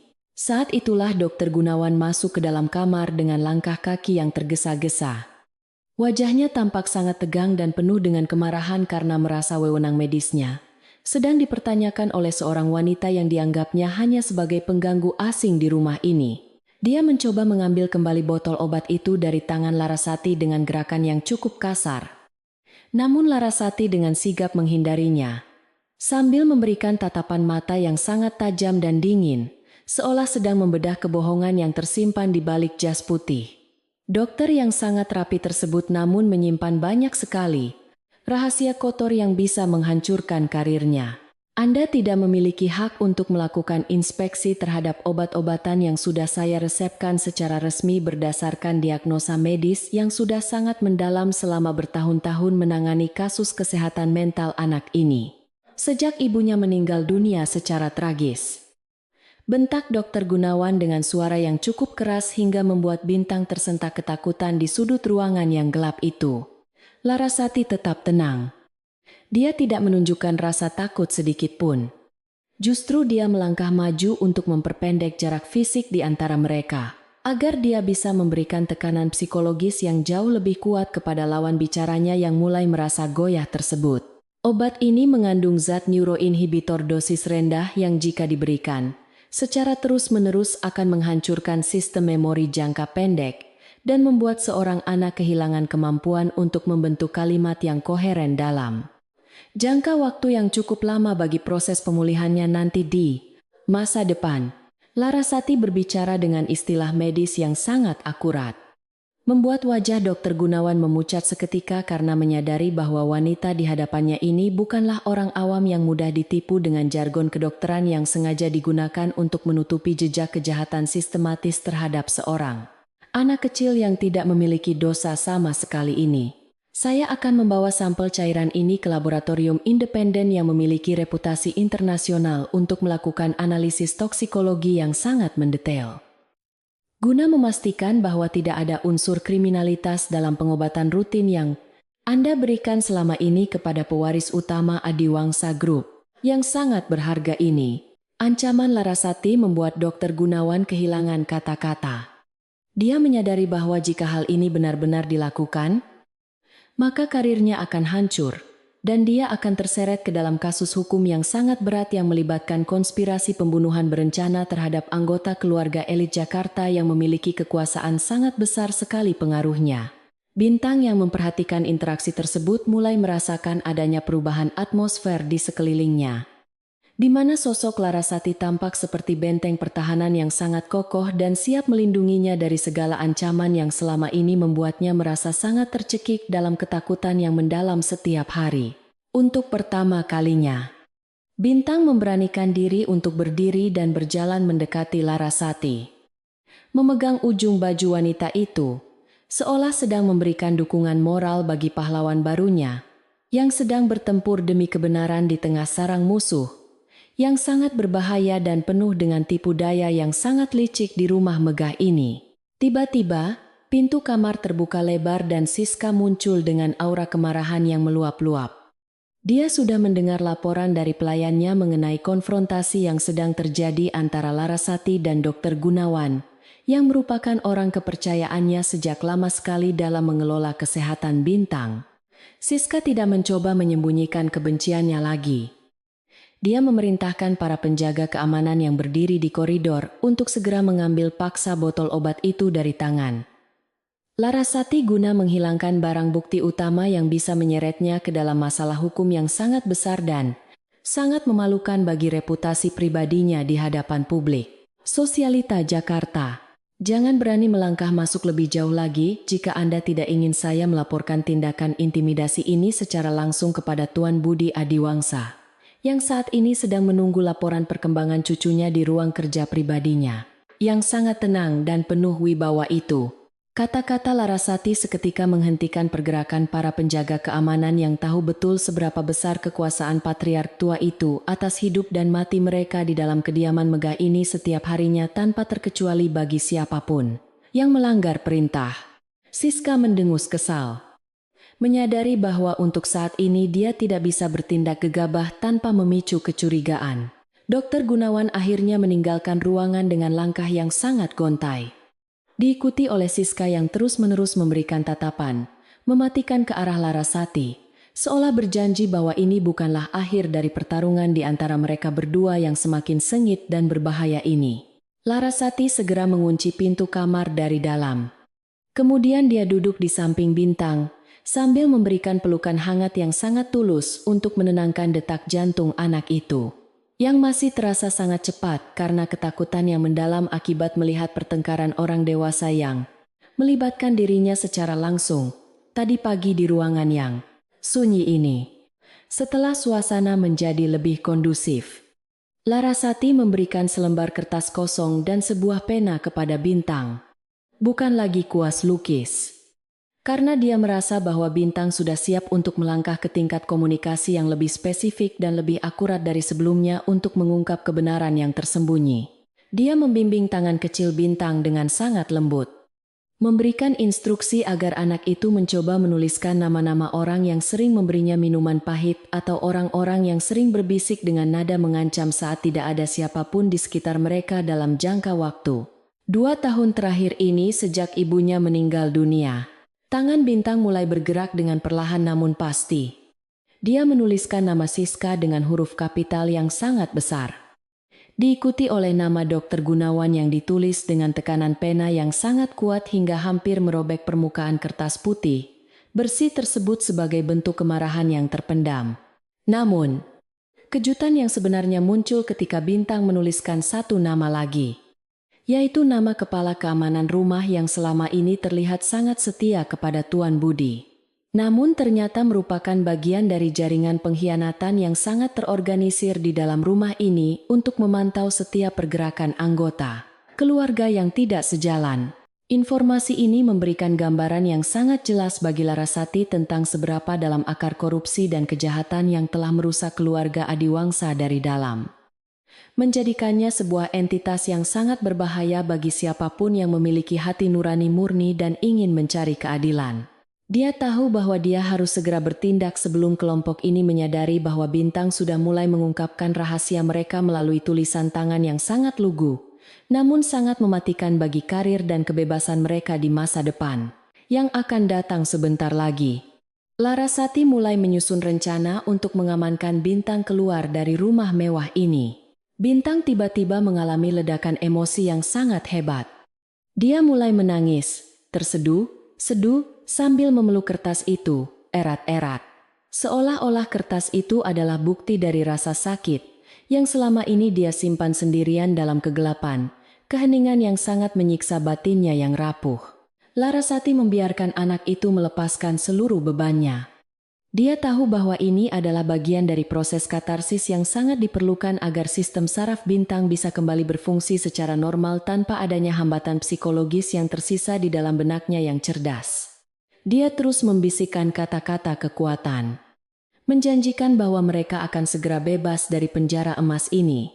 Saat malam mulai menjelang dan bayangan pohon-pohon besar mulai memanjang di atas rumput taman yang dipangkas rapi, Larasati mulai melakukan pemeriksaan terhadap ventilasi udara di kamar Bintang yang menurutnya sangat mencurigakan dan memiliki bau yang aneh sekali. Dia menemukan sebuah alat penguap kecil yang tersembunyi di balik jeruji ventilasi, yang ternyata berfungsi untuk menyebarkan gas penenang dosis rendah secara berkala sepanjang malam, agar Bintang tetap berada dalam kondisi setengah sadar dan tidak bisa berpikir jernih. Ini adalah penemuan yang sangat mengerikan, menunjukkan bahwa lawan mereka tidak akan berhenti pada obat-obatan oral saja, melainkan menggunakan teknologi. Larasati segera mengambil foto alat tersebut dan mengirimkannya melalui jalur komunikasi satelit yang sangat aman kepada tim teknisnya di luar kediaman Adiwangsa untuk dilakukan pelacakan terhadap asal-usul perangkat keras yang digunakan tersebut untuk menyakiti seorang anak. Dia menyadari bahwa waktu yang dia miliki semakin sempit, karena Siska pasti akan segera menyadari bahwa rahasia-rahasianya mulai bocor satu demi satu, melalui keberanian seorang wanita asing yang tidak pernah dia perhitungkan sebelumnya dalam skenario jahatnya. Adrenalin Larasati terus terpacu. Dia tahu bahwa setiap detik yang berlalu adalah pertaruhan antara hidup dan mati bagi dirinya sendiri. Di ruang kerjanya yang mewah, Siska sedang mondar-mandir dengan penuh kegelisahan. Dia merasa bahwa cengkramannya atas rumah ini mulai melemah sejak kehadiran Larasati yang sangat sulit untuk dikendalikan dengan uang atau ancaman fisik biasa seperti orang lainnya. Dia memanggil kepala keamanan, memberikan instruksi rahasia untuk melakukan pemadaman listrik terencana di area kamar Bintang tengah malam nanti, agar mereka bisa melakukan tindakan paksa untuk menyingkirkan Larasati tanpa terlihat oleh kamera pengawas di rumah ini. Siska sudah merasa sangat terpojok, dan seorang predator yang merasa terpojok akan melakukan tindakan yang sangat nekat dan sangat berbahaya bagi lawan. Larasati yang memiliki insting tajam segera merasakan adanya perubahan dalam pola patroli penjaga keamanan di koridor luar. Dia melihat melalui celah pintu bahwa jumlah personel yang berjaga meningkat 2 kali lipat dari biasanya di malam hari yang seharusnya tenang. Dia segera mematikan lampu utama kamarnya dan menyalakan lampu tidur kecil untuk menciptakan kesan bahwa mereka sudah tertidur pulas. Padahal dia sedang sibuk menyiapkan tas darurat yang berisi dokumen-dokumen penting dan bukti-bukti kejahatan yang sudah dia kumpulkan selama ini. Dia juga menyiapkan alat pelindung diri sederhana bagi Bintang, memastikan bahwa anak itu tetap aman. Keheningan malam itu terasa sangat menakutkan. Hanya terdengar suara detak jam dinding yang seolah-olah sedang menghitung mundur menuju saat-saat paling kritis dalam hidup mereka di dalam kediaman keluarga Adiwangsa yang penuh dengan dosa dan pengkhianatan ini. Larasati memegang tangan Bintang yang sedang tertidur lelap dengan sangat lembut. Dia berjanji dalam hati bahwa dia akan membawa cahaya keadilan ke dalam rumah ini, meskipun dia harus mempertaruhkan nyawanya sendiri di bawah kegelapan malam yang dingin.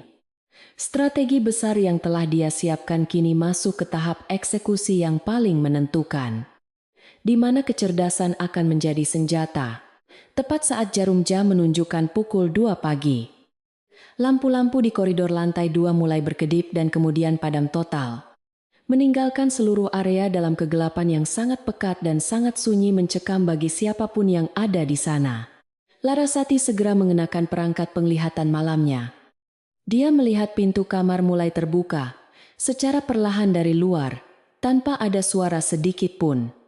Menandakan bahwa para penyusup sudah mulai masuk ke dalam ruangan mereka berdua. Dia menarik napas panjang, menenangkan pikirannya yang sedang bergejolak cepat, dan bersiap untuk melakukan manuver pertahanan yang akan membuat para pengkhianat menyadari kemampuan dirinya. Dia memindahkan Bintang ke bawah tempat tidur yang sudah dilapisi dengan bantal empuk untuk perlindungan tambahan. Sementara dia sendiri bersembunyi di balik lemari besar dengan membawa semprotan pertahanan diri yang sangat efektif melawan musuh yang datang menyerang. Langkah kaki para penyusup terdengar sangat halus di atas karpet. Namun bagi pendengaran Larasati yang sangat terlatih, suara itu terdengar seperti genderang perang, yang menandakan dimulainya konfrontasi fisik secara terbuka antara pihak kebaikan dan pihak kejahatan malam ini.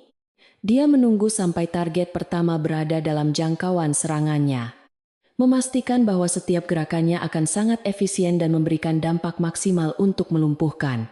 Sosok bayangan pertama yang masuk ke dalam kamar adalah salah satu penjaga keamanan yang namanya ditulis oleh Bintang tadi siang. Dia memegang sebuah alat suntik berisi cairan penenang dosis tinggi yang ditujukan untuk melumpuhkan Larasati secara total. Namun, sebelum dia sempat bereaksi, Larasati sudah bergerak dengan kecepatan luar biasa. Dia menyerang titik saraf di leher penjaga tersebut dan membuatnya jatuh pingsan seketika, tanpa sempat mengeluarkan suara teriakan sedikit pun ke koridor. Dia segera mengambil alat suntik itu sebagai bukti tambahan. Menyadari bahwa Siska sudah bertindak jauh lebih nekat dari yang dia duga sebelumnya, yang berarti dia harus menyerang. Larasati berdiri mematung di tengah kegelapan kamar yang pekat sambil mengatur napasnya yang menderu pelan setelah melumpuhkan penjaga keamanan yang dikirim oleh Siska malam itu. Tubuh pria itu tergeletak tidak berdaya di atas karpet wall mahal tanpa suara sedikit pun karena serangan titik saraf yang sangat presisi dalam hitungan detik saja. Di bawah tempat tidur, Bintang masih meringkuk dengan tubuh gemetar hebat, namun tetap berusaha menahan tangisnya agar tidak terdengar oleh musuh yang mungkin masih mengintai di koridor gelap gulita yang mencekam jiwa siapapun. Larasati segera mengambil alat komunikasi satelitnya untuk memastikan tim bantuan luar sudah bersiaga penuh menghadapi kemungkinan terburuk yang bisa terjadi pada mereka berdua malam ini. Tiba-tiba suara sirene sistem keamanan internal meraung keras memenuhi seluruh penjuru kediaman Adiwangsa, menghancurkan keheningan malam yang sunyi dengan nada peringatan yang sangat memekakan telinga bagi setiap penghuni rumah. Lampu darurat berwarna merah mulai berputar-putar di langit-langit koridor, menciptakan bayangan aneh yang menari di dinding seolah-olah sedang merayakan kehancuran moral yang sedang berlangsung di dalam istana mewah ini. Larasati menyadari bahwa ini adalah bagian dari rencana besar Siska untuk menjebaknya dalam tuduhan penculikan terhadap pewaris tunggal keluarga besar tersebut di hadapan publik dan pihak berwajib yang akan segera datang melakukan pengepungan. Dia tersenyum dingin karena menyadari bahwa permainan kotor ini justru akan menjadi pintu masuk baginya untuk membongkar semua busuk yang tersimpan.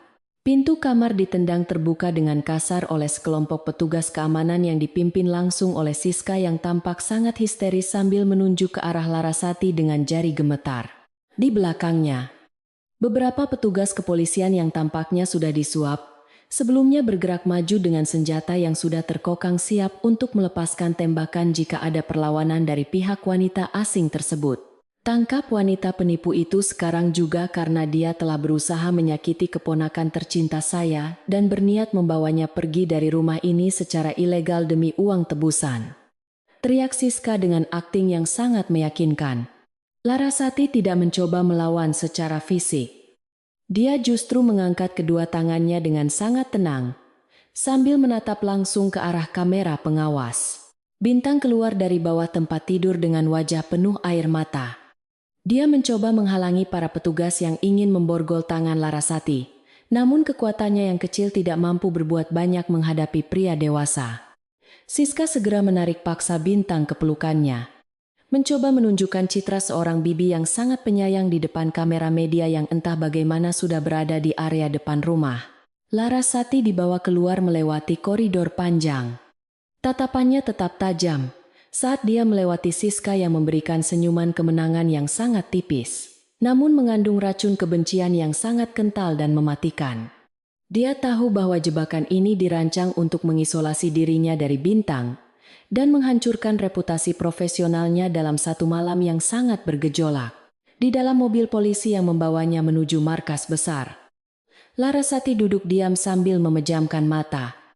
Namun otaknya bekerja seperti komputer canggih yang sedang memproses data intelijen dalam jumlah besar secara cepat. Dia sengaja membiarkan dirinya ditangkap agar perhatian Siska teralih sepenuhnya. Memberikan waktu bagi tim rahasianya untuk menyusup ke dalam server keuangan pusat Adiwangsa Group yang sangat terlindungi dengan sistem keamanan tingkat tinggi. Larasati menyadari bahwa bukti fisik di dalam rumah mungkin sulit diambil dalam kondisi seperti ini. Namun jejak digital dari transaksi penggelapan dana tidak akan pernah bisa dihapus sepenuhnya oleh siapapun. Setiap detak jantungnya adalah perhitungan strategi yang matang untuk membalikkan keadaan dalam waktu singkat yang sudah dia tentukan sebelumnya. Sesampainya di ruang interogasi yang dingin dan hampa, Larasati berhadapan dengan seorang inspektur senior bernama Baskoro yang dikenal sangat kaku, namun memiliki reputasi bersih dari segala bentuk suap korporasi. Baskoro menatap berkas laporan yang diajukan oleh keluarga Adiwangsa dengan penuh keraguan. Karena profil Larasati yang ada di hadapannya sama sekali tidak mencerminkan seorang penculik amatir yang nekat melakukan aksi bodoh. Anda dituduh melakukan percobaan penculikan dan penganiayaan terhadap seorang anak di bawah umur. Apa pembelaan Anda terhadap tuduhan yang sangat berat ini? Tanya Baskoro dengan nada menyelidik. Larasati hanya meminta diberikan akses ke satu panggilan telepon pribadi ke sebuah nomor yang dia klaim sebagai pengacara internasional yang mewakili kepentingan hukumnya secara sah. Siska di kediaman Adiwangsa mulai merasa di atas angin. Dia segera memanggil pengacara pribadinya untuk menyiapkan dokumen pengalihan hak asuh Bintang secara permanen dengan alasan ketidakstabilan mental yang dialami sang anak. Dia menganggap bahwa dengan hilangnya Larasati, maka satu-satunya penghalang bagi ambisinya telah berhasil disingkirkan, dan Budi Adiwangsa yang sudah tua tidak akan memiliki pilihan lain selain menyerahkan kekuasaan. Siska tertawa kecil sambil menatap dirinya di cermin besar. Merasa bahwa tahta penguasa tunggal Adiwangsa Group sudah berada di dalam genggaman tangannya yang dingin dan licik.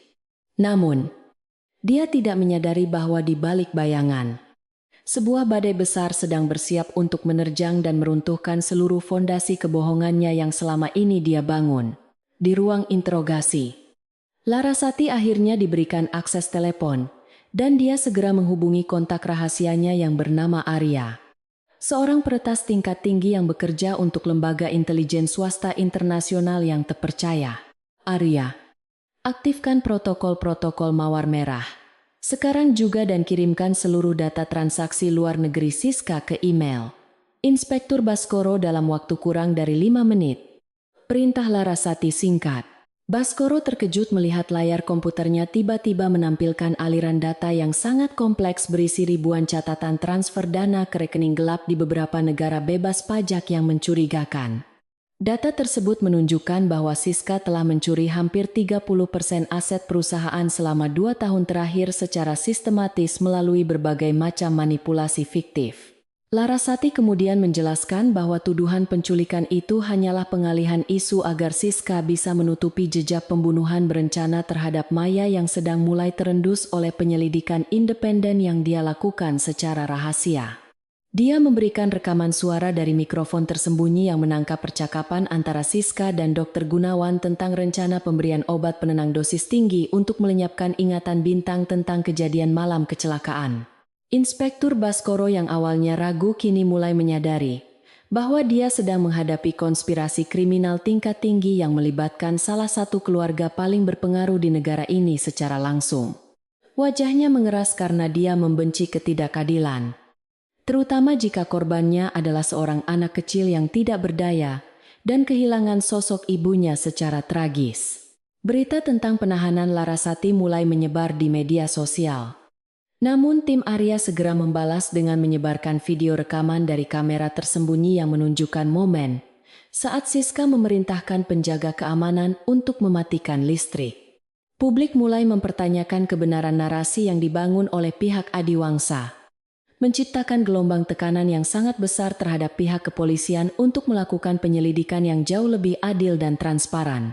Siska yang melihat perubahan opini publik tersebut mulai merasa panik, dan dia segera mencoba menghubungi rekan-rekan politiknya untuk mendapatkan perlindungan hukum yang bisa membantunya keluar dari situasi sulit ini.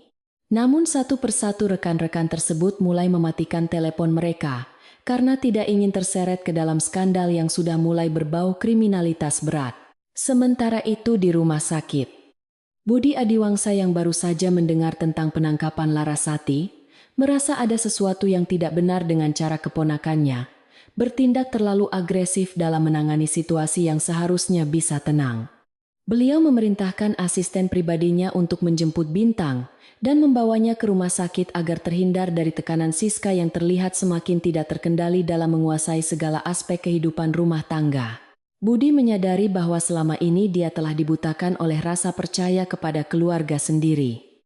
Sementara orang asing seperti Larasati justru menunjukkan kepedulian yang jauh lebih tulus. Rasa penyesalan mulai menghinggapi hati sang patriark tua, mendorongnya untuk mengambil tindakan tegas demi menyelamatkan sisa kejayaan keluarga yang sudah mulai hancur dari dalam.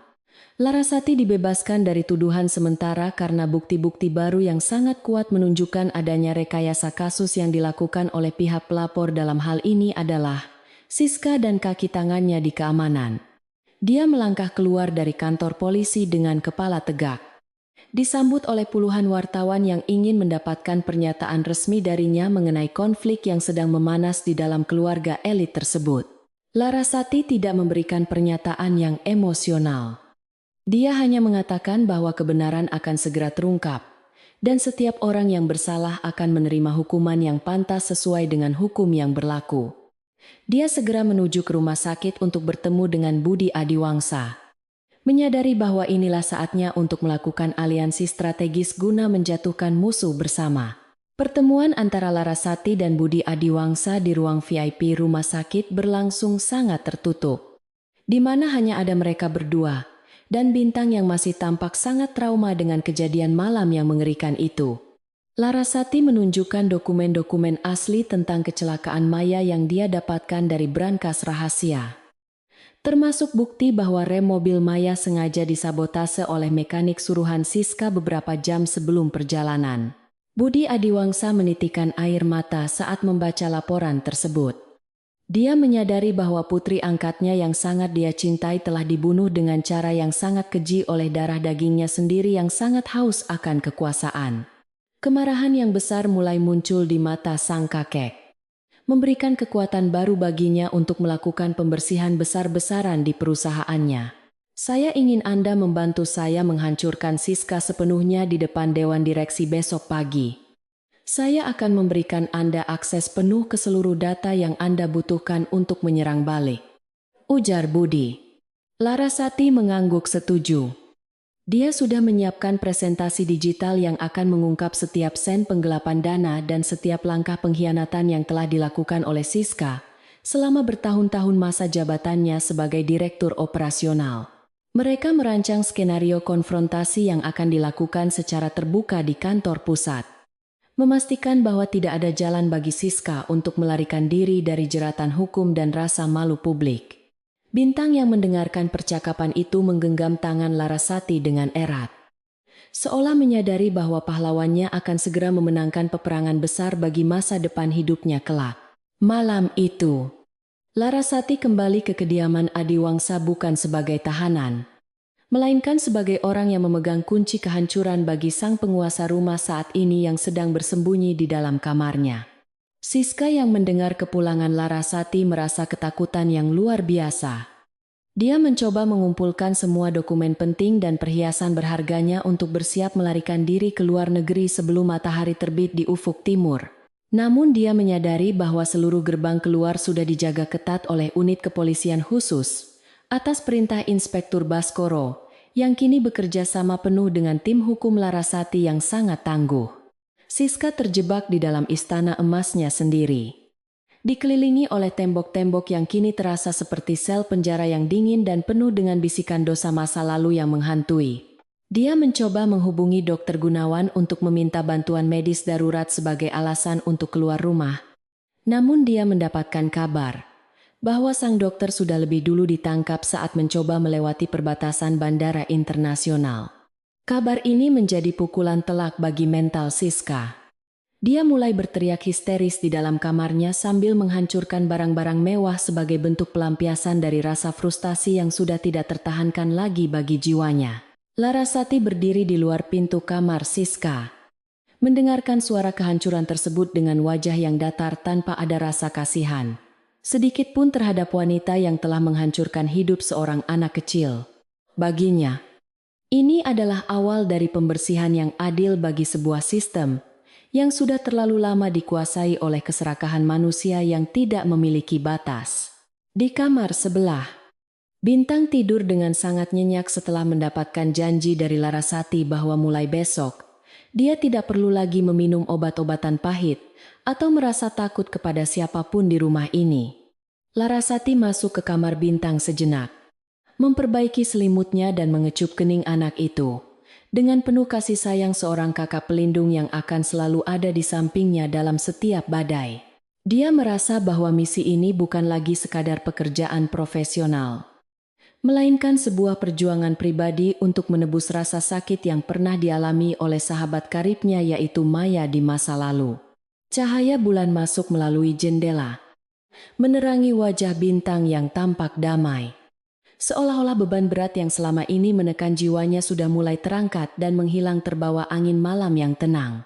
Larasati kemudian duduk di meja kerjanya, melakukan pengecekan terakhir terhadap dokumen presentasi yang akan digunakan besok pagi untuk mengguncang seluruh jagat bisnis di Indonesia melalui skandal keluarga Adiwangsa.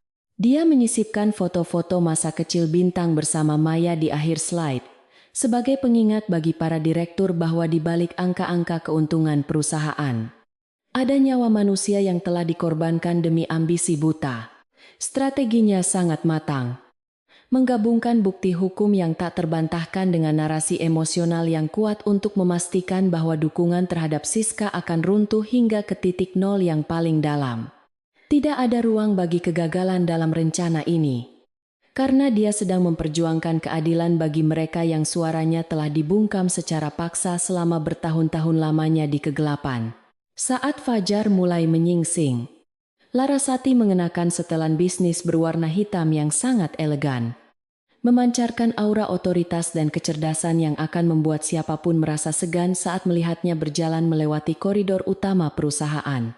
Dia membawa tas berisi bukti-bukti fisik yang asli, siap untuk menghadapi singa-singa di dewan direksi, yang selama ini hanya peduli pada dividen tanpa mempedulikan moralitas dalam menjalankan roda bisnis raksasa. Budi Adiwangsa sudah menunggunya di depan lobi kantor pusat dengan mobil limusin hitam yang berkilau, memberikan sinyal bahwa perang besar ini sudah dimulai secara resmi di hadapan publik. Larasati melangkah masuk ke dalam mobil dengan penuh percaya diri, menyadari bahwa hari ini sejarah keluarga Adiwangsa akan ditulis ulang dengan tinta kebenaran yang sangat jernih dan sangat menyakitkan. Mobil meluncur membelah jalanan Jakarta yang mulai sibuk, menuju gedung pencakar langit yang menjadi simbol kekuasaan ekonomi keluarga Adiwangsa yang kini sedang berada di ambang revolusi besar-besaran dari dalam strukturnya. Larasati melihat ke arah jendela, menyaksikan orang-orang yang bergegas bekerja tanpa menyadari bahwa sebuah drama besar akan segera meledak di depan mata mereka melalui siaran berita nasional yang akan datang. Di dalam hatinya, dia berjanji bahwa setelah hari ini berakhir, Bintang akan benar-benar mendapatkan kembali suaranya dan hak warisnya secara utuh tanpa ada satupun orang jahat yang berani mengganggunya. Inilah saatnya bagi sang ahli strategi untuk menunjukkan kemampuannya yang sesungguhnya dalam menumbangkan sebuah rezim korup yang telah lama berkuasa dengan tangan besi dan penuh kepalsuan. Gedung pencakar langit, Adiwangsa Group berdiri kokoh di pusat Jakarta, memantulkan sinar matahari pagi yang tajam pada dinding kaca biru gelapnya yang sangat futuristik. Di dalam ruang rapat utama yang luas, suasana terasa sangat dingin dan mencekam karena para petinggi perusahaan telah berkumpul untuk menentukan masa depan kekaisaran bisnis mereka. Larasati melangkah masuk dengan setelan blazer hitam yang sangat rapi. Membawa aura otoritas yang mampu membungkam bisik-bisik dari para direktur yang selama ini meremehkan kehadirannya sebagai orang luar yang tidak memiliki kepentingan finansial apapun di dalam perusahaan raksasa ini dengan penuh keberanian yang sangat luar biasa sekali. Siska duduk di kursi wakil direktur utama dengan wajah yang sangat pucat, namun tetap berusaha mempertahankan martabatnya yang sudah mulai hancur di depan para pemegang saham. Dia telah menyiapkan tumpukan dokumen palsu yang menyatakan bahwa Bintang menderita gangguan mental permanen, sehingga tidak layak untuk menerima warisan dari mendiang ayahnya yang sangat besar itu. Siska menatap Larasati dengan kebencian yang sangat mendalam. Seolah-olah matanya bisa mengeluarkan belati untuk menusuk jantung wanita yang telah membongkar semua rahasia gelapnya dalam waktu singkat. Dia memberikan isyarat kepada asistennya untuk memulai presentasi fitnah yang telah dirancang sedemikian rupa agar semua orang percaya padanya. Para anggota Dewan Direksi mulai berbisik-bisik saat Siska membacakan laporan medis palsu yang menyebutkan bahwa Bintang memerlukan pengawasan ketat di panti rehabilitasi khusus anak-anak yang bermasalah secara mental. Larasati hanya berdiri diam di sudut ruangan sambil melipat tangannya di dada. Dia membiarkan Siska mengeluarkan semua peluru kebohongannya sampai habis sebelum dia melakukan serangan balik. Dia tahu bahwa semakin tinggi Siska terbang dalam kebohongannya, maka semakin menyakitkan pula saat wanita itu dijatuhkan ke tanah oleh kebenaran yang sangat pahit. Ketegangan di dalam ruangan itu semakin memuncak seiring dengan kata-kata Siska yang semakin tidak masuk akal bagi akal sehat manusia normal. Tiba-tiba, pintu besar ruang rapat terbuka dengan suara dentuman yang sangat keras. Menampakkan sosok Budi Adiwangsa yang masuk dengan kursi roda, namun tetap memancarkan aura kepemimpinan. Beliau tidak datang sendirian, karena di sampingnya ada Inspektur Baskoro yang membawa map merah berisi surat perintah penangkapan bagi siapa saja yang terbukti melakukan tindak kriminal berat. Siska tersentak kaget dan mencoba untuk berdiri menyambut pamannya. Namun, tatapan dingin dari Budi Adiwangsa membuatnya kembali terduduk lemas dengan keringat dingin yang mulai mengucur deras. Seluruh direktur di dalam ruangan itu seketika terdiam 1000 bahasa. Menyadari bahwa hari penghakiman bagi pengkhianat di dalam keluarga telah tiba. Larasati melangkah maju menuju podium utama setelah mendapatkan isyarat anggukan dari sang patriark tua yang telah memberikan kepercayaan penuh kepadanya untuk mengungkap semua fakta. Dia menghubungkan laptopnya ke proyektor raksasa dan mulai menampilkan aliran dana ilegal yang dilakukan oleh Siska melalui beberapa perusahaan cangkang di luar negeri secara sistematis.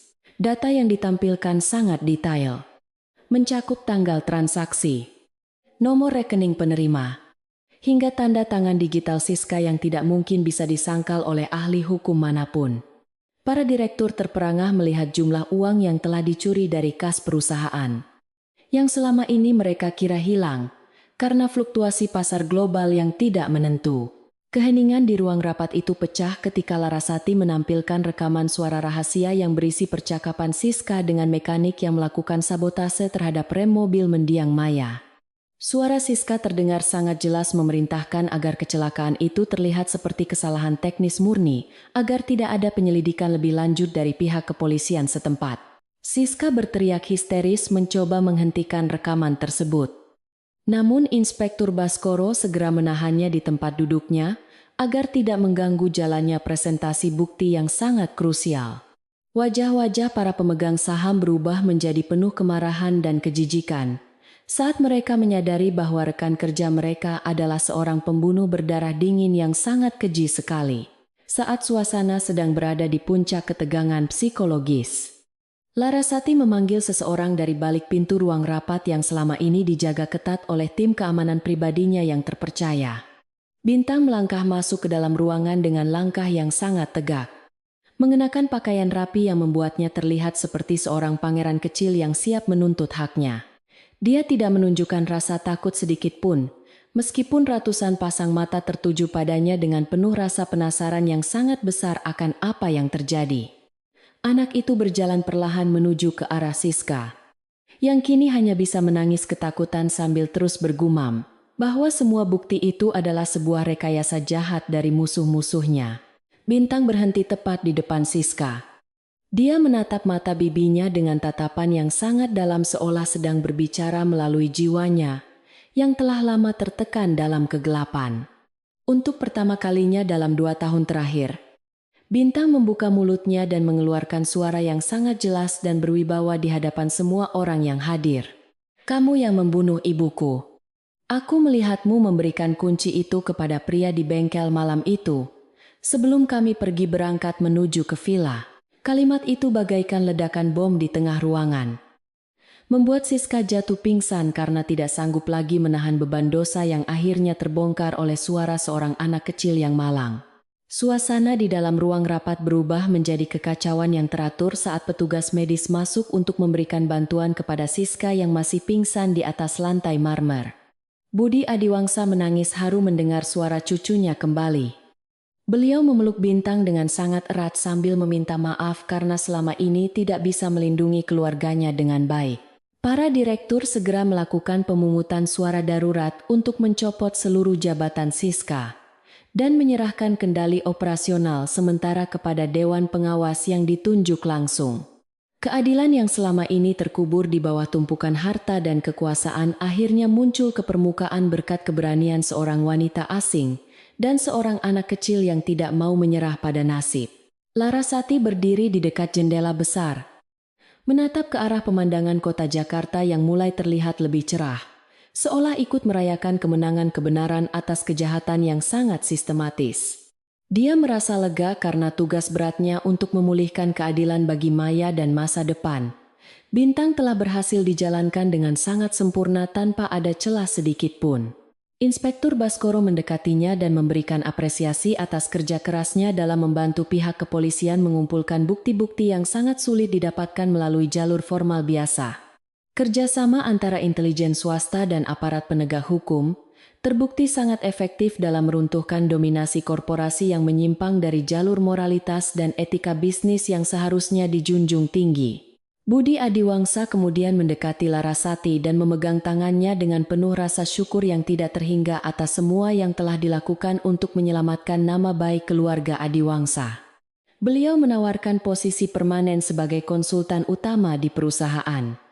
Namun Larasati hanya tersenyum sopan dan menyatakan bahwa misinya di sini sudah berakhir dengan tuntas. Dia lebih memilih untuk kembali ke dunianya yang tenang. Namun dia berjanji akan selalu ada jika Bintang membutuhkannya sebagai sosok kakak atau pelindung di masa depan. Persahabatan yang terjalin di antara mereka di tengah badai konflik ini telah menjadi ikatan yang jauh lebih kuat daripada sekadar hubungan profesional antara klien dan seorang pekerja. Para wartawan yang sudah menunggu di luar gedung segera menyerbu saat pintu lobi terbuka. Namun mereka hanya melihat Siska dibawa keluar dengan borgol di tangannya oleh pihak kepolisian. Skandal ini menjadi berita utama di seluruh kanal berita nasional, mengguncang kepercayaan pasar. Namun, di sisi lain memberikan harapan bahwa hukum tidak bisa dibeli. Larasati menyelinap keluar melalui pintu belakang untuk menghindari sorotan kamera. Dia ingin memberikan ruang bagi Bintang dan kakeknya untuk memulihkan hubungan keluarga mereka yang sempat retak. Di dalam taksi yang membawanya pergi, dia melihat foto Bintang di layar ponselnya dan merasa bangga karena anak itu kini sudah bisa tersenyum kembali dengan penuh rasa percaya diri. Proses hukum terhadap Siska dan Dr. Gunawan berlangsung dengan sangat cepat karena bukti-bukti yang diajukan oleh Larasati sangat lengkap dan tidak bisa dibantah oleh pengacara manapun di pengadilan. Siska dijatuhi hukuman penjara seumur hidup karena terbukti melakukan pembunuhan berencana dan penggelapan dana perusahaan dalam skala yang sangat besar yang merugikan ribuan karyawan. Dr. Gunawan juga kehilangan izin praktiknya dan harus mendekam di penjara karena keterlibatannya dalam penyalahgunaan obat-obatan terlarang terhadap pasien anak di bawah umur yang seharusnya dia lindungi.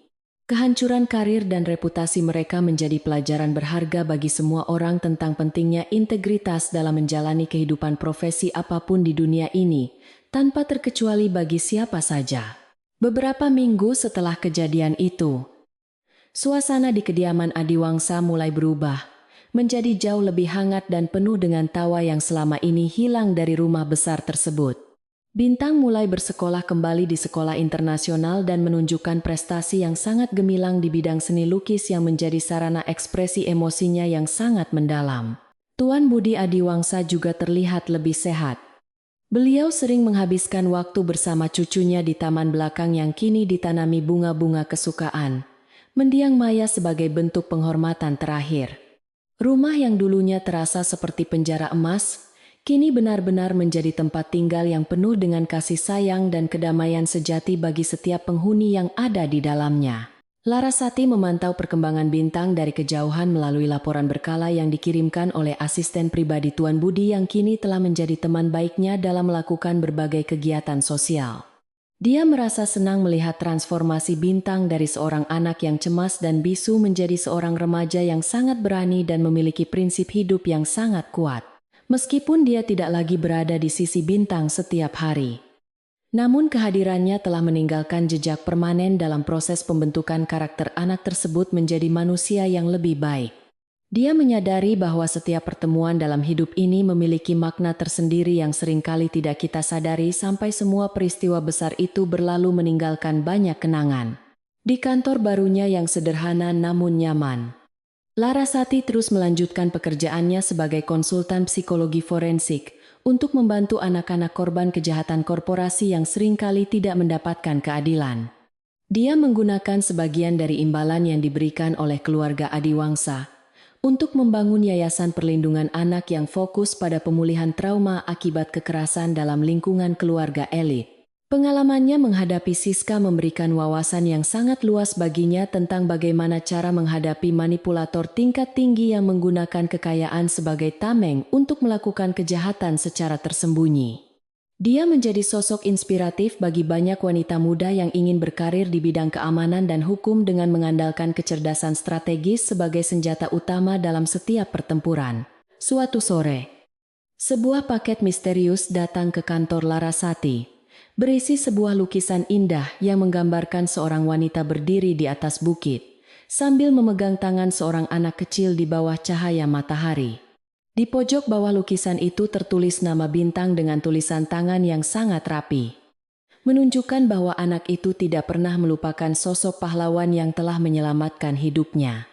Larasati menggantung lukisan itu di dinding ruang kerjanya sebagai pengingat bahwa kebaikan akan selalu menang jika diperjuangkan dengan cara yang benar dan penuh dengan kesabaran.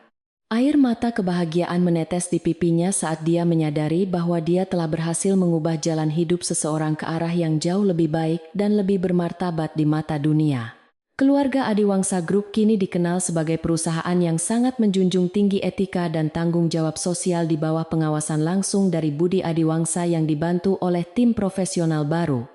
Kepercayaan investor kembali pulih bahkan meningkat tajam karena transparansi yang diterapkan dalam setiap kebijakan perusahaan yang diambil oleh Dewan Direksi yang sudah dibersihkan dari anasir jahat. Bintang sering diajak dalam pertemuan-pertemuan strategis untuk mulai mempelajari bagaimana cara mengelola warisan keluarganya dengan cara yang bijaksana dan penuh dengan rasa kemanusiaan terhadap sesama manusia. Masa depan perusahaan tampak sangat cerah di tangan generasi baru yang telah melewati ujian mental yang sangat berat dalam usia yang masih sangat muda dan penuh dengan harapan besar. Larasati menutup laptopnya di akhir hari kerja yang panjang. Dia menarik napas dalam-dalam, sambil menatap foto Bintang yang diletakkan di samping lukisan tadi dengan penuh rasa bangga yang luar biasa. Dia tahu bahwa hidup akan terus berjalan dengan berbagai tantangan baru yang mungkin lebih sulit. Namun dia sudah siap untuk menghadapinya dengan segala pengalaman yang telah dia dapatkan selama ini. Dunia mungkin penuh dengan orang-orang seperti Siska. Namun, selama masih ada orang seperti Larasati, maka keadilan tidak akan pernah benar-benar mati dari muka bumi ini selamanya. Dia melangkah keluar kantor dengan senyum tenang, siap untuk menyambut esok hari dengan semangat yang baru untuk terus menebar manfaat bagi orang lain di sekitarnya. Di sebuah tempat yang jauh di dalam penjara wanita, Siska duduk termenung di balik jeruji besi, sambil menyesali segala perbuatannya yang telah menghancurkan hidupnya sendiri dan merugikan orang-orang yang dicintainya. Dia baru menyadari bahwa kekuasaan tanpa moralitas hanyalah sebuah istana pasir yang akan hancur seketika saat diterjang oleh gelombang kebenaran yang sangat kuat dan tidak bisa dihentikan. Namun penyesalan itu sudah terlambat karena dia harus mempertanggungjawabkan semuanya di hadapan hukum manusia dan hukum Tuhan yang jauh lebih adil dan tidak memihak kepada siapapun. Kehidupan terus berputar meninggalkan mereka yang memilih jalan kegelapan. Sementara mereka yang berjalan di jalan cahaya akan terus melangkah menuju kebahagiaan sejati yang abadi di akhir perjalanan hidup mereka. Kediaman Adiwangsa yang biasanya diselimuti oleh kabut ketegangan kini tampak bermandikan cahaya matahari pagi yang jauh lebih hangat dan bersahabat bagi siapapun yang melintasi gerbang emasnya yang ikonik itu. Burung-burung berkicau riang di dahan pohon beringin tua yang menjadi saksi bisu atas segala intrik berdarah yang hampir saja menghancurkan fondasi kehormatan keluarga ini selama beberapa dekade terakhir yang sangat melelahkan bagi SM. Jiwa. Larasati berdiri di balkon kamarnya yang luas. Menatap taman yang kini sedang direnovasi untuk menghilangkan kesan kaku dan menggantinya dengan ruang terbuka hijau yang lebih ramah bagi pertumbuhan emosional. Seorang anak kecil yang sangat spesial. Di bawah sana, Bintang terlihat sedang berlari-lari kecil bersama seekor anjing Golden Retriever yang baru saja dihadiahkan oleh kakeknya sebagai bentuk kompensasi atas kesepian yang dia alami selama masa-masa gelap dalam hidupnya. Suara tawa anak itu terdengar sangat renyah. Sebuah melodi yang dulu dianggap mustahil untuk didengar kembali oleh para pelayan yang kini bekerja dengan senyuman tulus. Tanpa rasa takut akan intimidasi dari majikan yang zalim, Bintang telah kembali menjadi pusat tata surya keluarga ini. Bukan lagi sebagai beban rahasia, melainkan sebagai harapan baru yang akan meneruskan warisan kejujuran dan keberanian yang telah lama hilang ditelan oleh keserakahan manusia yang buta. Tuan Budi Adiwangsa keluar ke teras dengan langkah yang jauh lebih ringan meskipun masih menggunakan bantuan tongkat kayu mahoni berkepala perak yang selalu menemaninya setiap kali dia ingin berkeliling mengawasi aset miliknya. Beliau tampak sangat puas melihat perubahan atmosfer di dalam rumahnya yang kini tidak lagi terasa seperti museum yang dingin dan mencekam, melainkan telah benar-benar bertransformasi menjadi tempat tinggal yang layak bagi manusia normal. Penglihatan sang patriark tua kini sudah jauh lebih jernih. Dia menyadari bahwa kekayaan sebesar apapun tidak akan pernah bisa membeli kedamaian batin yang didapatkan dari melihat cucunya bisa tumbuh dengan sehat dan bahagia setiap hari. Larasati turun untuk menemui Budi di ruang kerja pribadinya, yang kini dipenuhi dengan foto-foto baru Bintang dan mendiang Maya, menciptakan suasana nostalgia yang jauh lebih manis dan menyentuh hati bagi siapapun. Inilah saatnya bagi Larasati untuk mengungkapkan kebenaran terakhir tentang alasan sebenarnya, mengapa dia hadir tepat pada saat keluarga ini sedang berada di ambang kehancuran yang sangat hebat dan mengerikan tersebut. Dia mengeluarkan sebuah kotak kayu kecil yang berisi surat-surat lama yang ditulis dengan tangan oleh Maya saat mereka berdua masih menempuh pendidikan di luar negeri dengan penuh semangat untuk mengubah dunia menjadi tempat yang jauh lebih baik. Maya dan Larasati adalah sahabat karib yang sudah bersumpah untuk saling menjaga satu sama lain jika salah satu dari mereka mengalami kesulitan yang tidak bisa dihadapi sendirian dalam kerasnya dunia korporasi. Sebelum kecelakaan tragis itu terjadi, Maya sempat mengirimkan sebuah pesan rahasia yang berisi kekhawatirannya terhadap ambisi Siska yang semakin tidak terkendali dan meminta Larasati untuk segera bertindak jika sesuatu terjadi pada dirinya. Larasati yang saat itu sedang bertugas di luar negeri segera menyusun rencana strategis untuk menyusup ke dalam lingkaran elit Adiwangsa, guna menjalankan amanah terakhir dari sahabatnya yang paling dicintai dengan segala kemampuan yang dia miliki secara profesional. Budi Adiwangsa tertegun saat membaca surat-surat itu. Dia tidak menyangka bahwa Maya memiliki firasat yang sangat kuat tentang ajalnya sendiri dan telah menyiapkan jaring pengaman bagi putra tunggalnya melalui sosok Larasati. Air mata jatuh membasahi kerutan di wajah tua sang penguasa bisnis.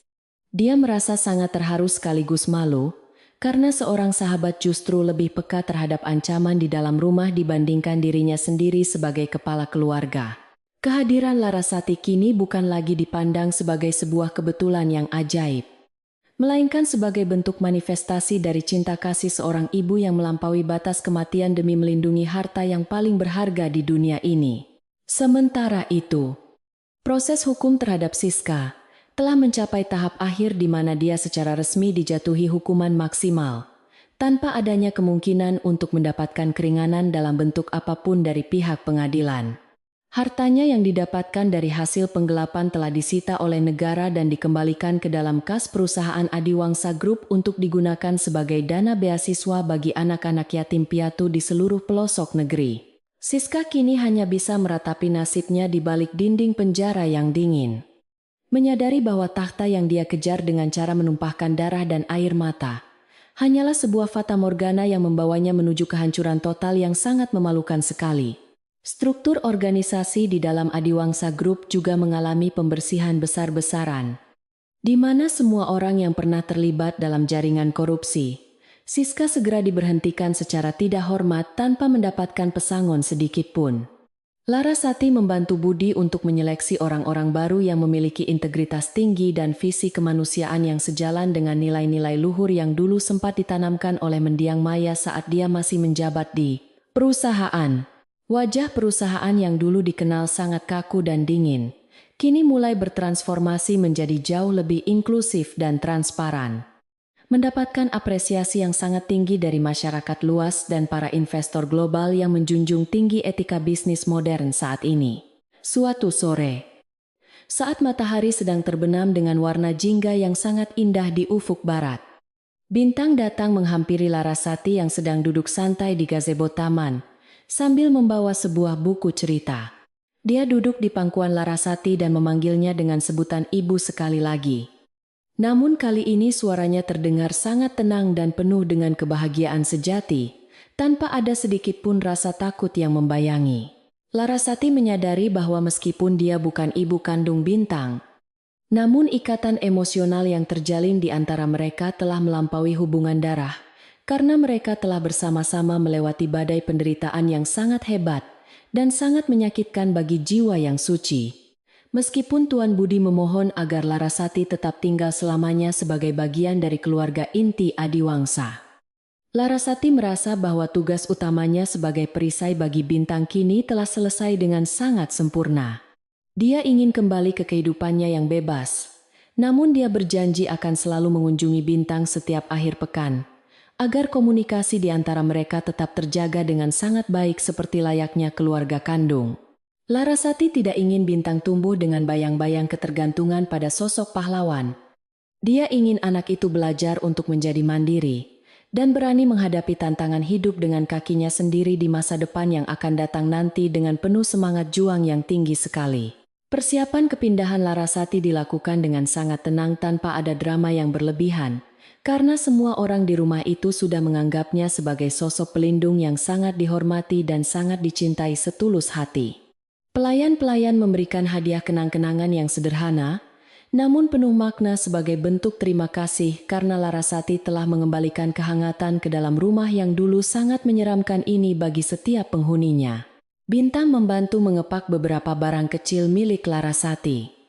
Dia tidak lagi menangis karena dia tahu bahwa perpisahan fisik tidak akan pernah bisa memutuskan ikatan batin yang sudah sangat kuat di antara mereka berdua, sebagai saudara seperjuangan dalam mencari keadilan sejati dunia. Beberapa tahun kemudian, sebuah gedung pusat perlindungan anak dan perempuan yang paling modern di Asia Tenggara diresmikan dengan nama Gedung Maya Adiwangsa, sebagai bentuk penghormatan abadi bagi sang mendiang. Larasati berdiri sebagai direktur utama yayasan tersebut. Sementara di sampingnya berdiri seorang remaja tampan yang sangat cerdas dan memiliki sorot mata yang penuh dengan kepercayaan diri yang sangat luar biasa hebat. Remaja itu adalah Bintang, yang kini telah tumbuh menjadi sosok yang sangat bijaksana dan sering memberikan ceramah tentang pentingnya kesehatan mental bagi anak-anak yang mengalami trauma hebat akibat konflik dalam keluarga besar. Mereka masing-masing di lingkungan sosial elit. Dalam pidato peresmiannya, Bintang menyebutkan bahwa suaranya yang dulu sempat hilang kini digunakan untuk membela mereka yang tidak bisa berbicara sendiri demi mendapatkan keadilan yang seringkali dirampas oleh kekuasaan jahat. Dia menatap ke arah Larasati dengan penuh rasa terima kasih yang tidak terhingga. Mengakui bahwa tanpa kehadiran wanita hebat itu, mungkin dia sudah hancur dalam kegelapan yang sangat pekat dan mematikan batinnya.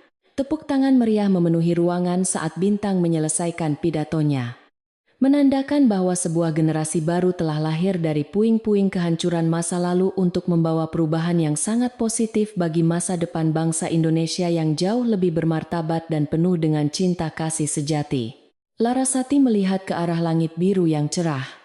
Dia bisa merasakan kehadiran sahabatnya Maya, yang seolah sedang tersenyum bangga melihat putra tunggalnya telah berhasil melewati ujian hidup yang paling berat dengan sangat gemilang. Janji yang dia buat di makam Maya bertahun-tahun yang lalu kini telah terpenuhi secara tuntas dan dia merasa beban di pundaknya telah terangkat sepenuhnya meninggalkan rasa damai yang sangat dalam. Dia menyadari bahwa setiap peristiwa yang terjadi dalam hidup ini adalah bagian dari rencana besar yang akan membawa manusia menuju kedewasaan jiwa. Jika mereka berani untuk berjuang demi kebenaran tanpa ada rasa takut sedikit pun. Menghadapi ancaman yang datang silih berganti setiap hari. Malam harinya, di sebuah meja makan yang penuh dengan hidangan lezat dan suasana yang penuh dengan canda tawa, keluarga Adiwangsa yang baru merayakan kemenangan mereka atas masa lalu yang kelam dengan penuh rasa syukur. Tidak ada lagi rahasia yang disembunyikan di balik dinding marmer. Tidak ada lagi bisikan jahat di koridor yang gelap. Yang ada hanyalah kejujuran yang menjadi fondasi bagi kebahagiaan yang sangat hakiki bagi semua orang. Larasati mengangkat gelas minumannya, memberikan penghormatan bagi persahabatan, keberanian, dan masa depan yang jauh lebih cerah bagi Bintang yang kini telah benar-benar menemukan kembali jati dirinya sebagai pewaris tunggal yang sangat bijaksana dan penuh dengan kasih sayang manusiawi. Dunia mungkin akan selalu penuh dengan intrik dan keserakahan. Namun selama ada orang-orang yang berani berdiri demi kebenaran, maka harapan tidak akan pernah padam bagi mereka yang tertindas oleh ketidakadilan yang merajalela di sekitarnya. Kisah tentang seorang anak yang diam lalu kembali berbicara telah menjadi legenda di kalangan masyarakat elit.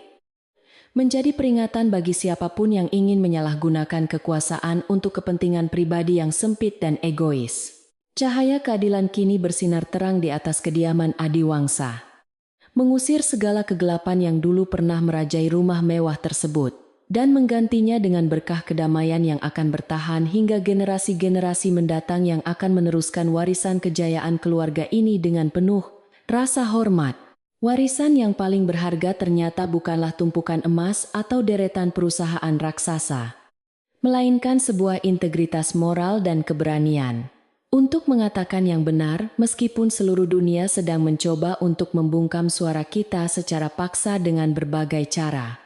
Bintang telah membuktikan bahwa kebenaran memiliki suaranya sendiri yang jauh lebih nyaring daripada teriakan kebencian. Dan Larasati telah membuktikan bahwa kesetiaan terhadap seorang sahabat adalah kekuatan yang tidak akan pernah bisa dikalahkan oleh konspirasi apapun di dunia ini. Mereka berdua berjalan berdampingan menuju masa depan yang penuh dengan peluang baru, meninggalkan jejak sejarah yang akan selalu dikenang sebagai simbol kemenangan cinta atas pengkhianatan yang paling kejam sekalipun dalam sejarah manusia modern. Di bawah sinar bulan yang perak, kediaman Adiwangsa tampak tenang dan agung, menjadi pelabuhan terakhir bagi jiwa-jiwa yang telah berhasil menemukan jalan pulang setelah tersesat dalam badai kehidupan yang sangat panjang dan melelahkan. Larasati tersenyum tipis sambil menutup jendela kamarnya untuk terakhir kalinya sebelum dia melangkah menuju petualangan baru yang sudah menunggunya di luar sana dengan penuh rasa percaya diri yang sangat kuat. Setiap langkah kakinya terdengar mantap di atas lantai marmer, menandakan bahwa dia pergi dengan kepala tegak sebagai pemenang yang telah berhasil menjalankan misi sucinya untuk membawa cahaya ke dalam kegelapan yang paling pekat sekalipun di hati manusia yang sangat haus akan harta. Maka berakhirlah sebuah babak penuh drama dan air mata yang telah mengubah sejarah sebuah dinasti bisnis terbesar di tanah air. Menjadi sebuah cerita tentang penebusan dosa dan pemulihan jiwa yang sangat menyentuh hati. Bintang kini tidak lagi sendirian, karena dia memiliki dunia yang luas dan cinta yang tulus dari orang-orang di sekitarnya yang akan selalu menjaganya dari segala bentuk mara bahaya yang mungkin akan datang menghampirinya lagi suatu hari nanti. Keadilan telah ditegakkan. kebenaran telah terungkap. Dan kedamaian kini telah benar-benar menjadi milik mereka yang berhak menerimanya, setelah melalui perjuangan yang sangat panjang dan penuh dengan pengorbanan yang tidak terhitung jumlahnya bagi setiap orang yang terlibat dalam konflik besar ini. Hujan rintik mulai turun membasahi bumi Jakarta, membersihkan sisa-sisa debu masa lalu dan memberikan kesegaran bagi tanaman yang mulai tumbuh suwer di taman kediaman Adiwangsa, yang kini sudah sangat penuh dengan kehidupan baru. Larasati menatap dari dalam mobil yang membawanya pergi, melambaikan tangan ke arah bintang yang berdiri di depan pintu besar dengan lambaian tangan yang penuh dengan semangat dan harapan yang sangat tinggi. Perjalanan ini mungkin telah berakhir, namun pengaruh dari setiap tindakan yang diambil akan terus bergema dalam waktu yang sangat lama, menjadi inspirasi bagi siapapun yang mendengarnya untuk tetap berpegang teguh pada prinsip kebenaran yang abadi di dalam kehidupan yang fana ini selamanya.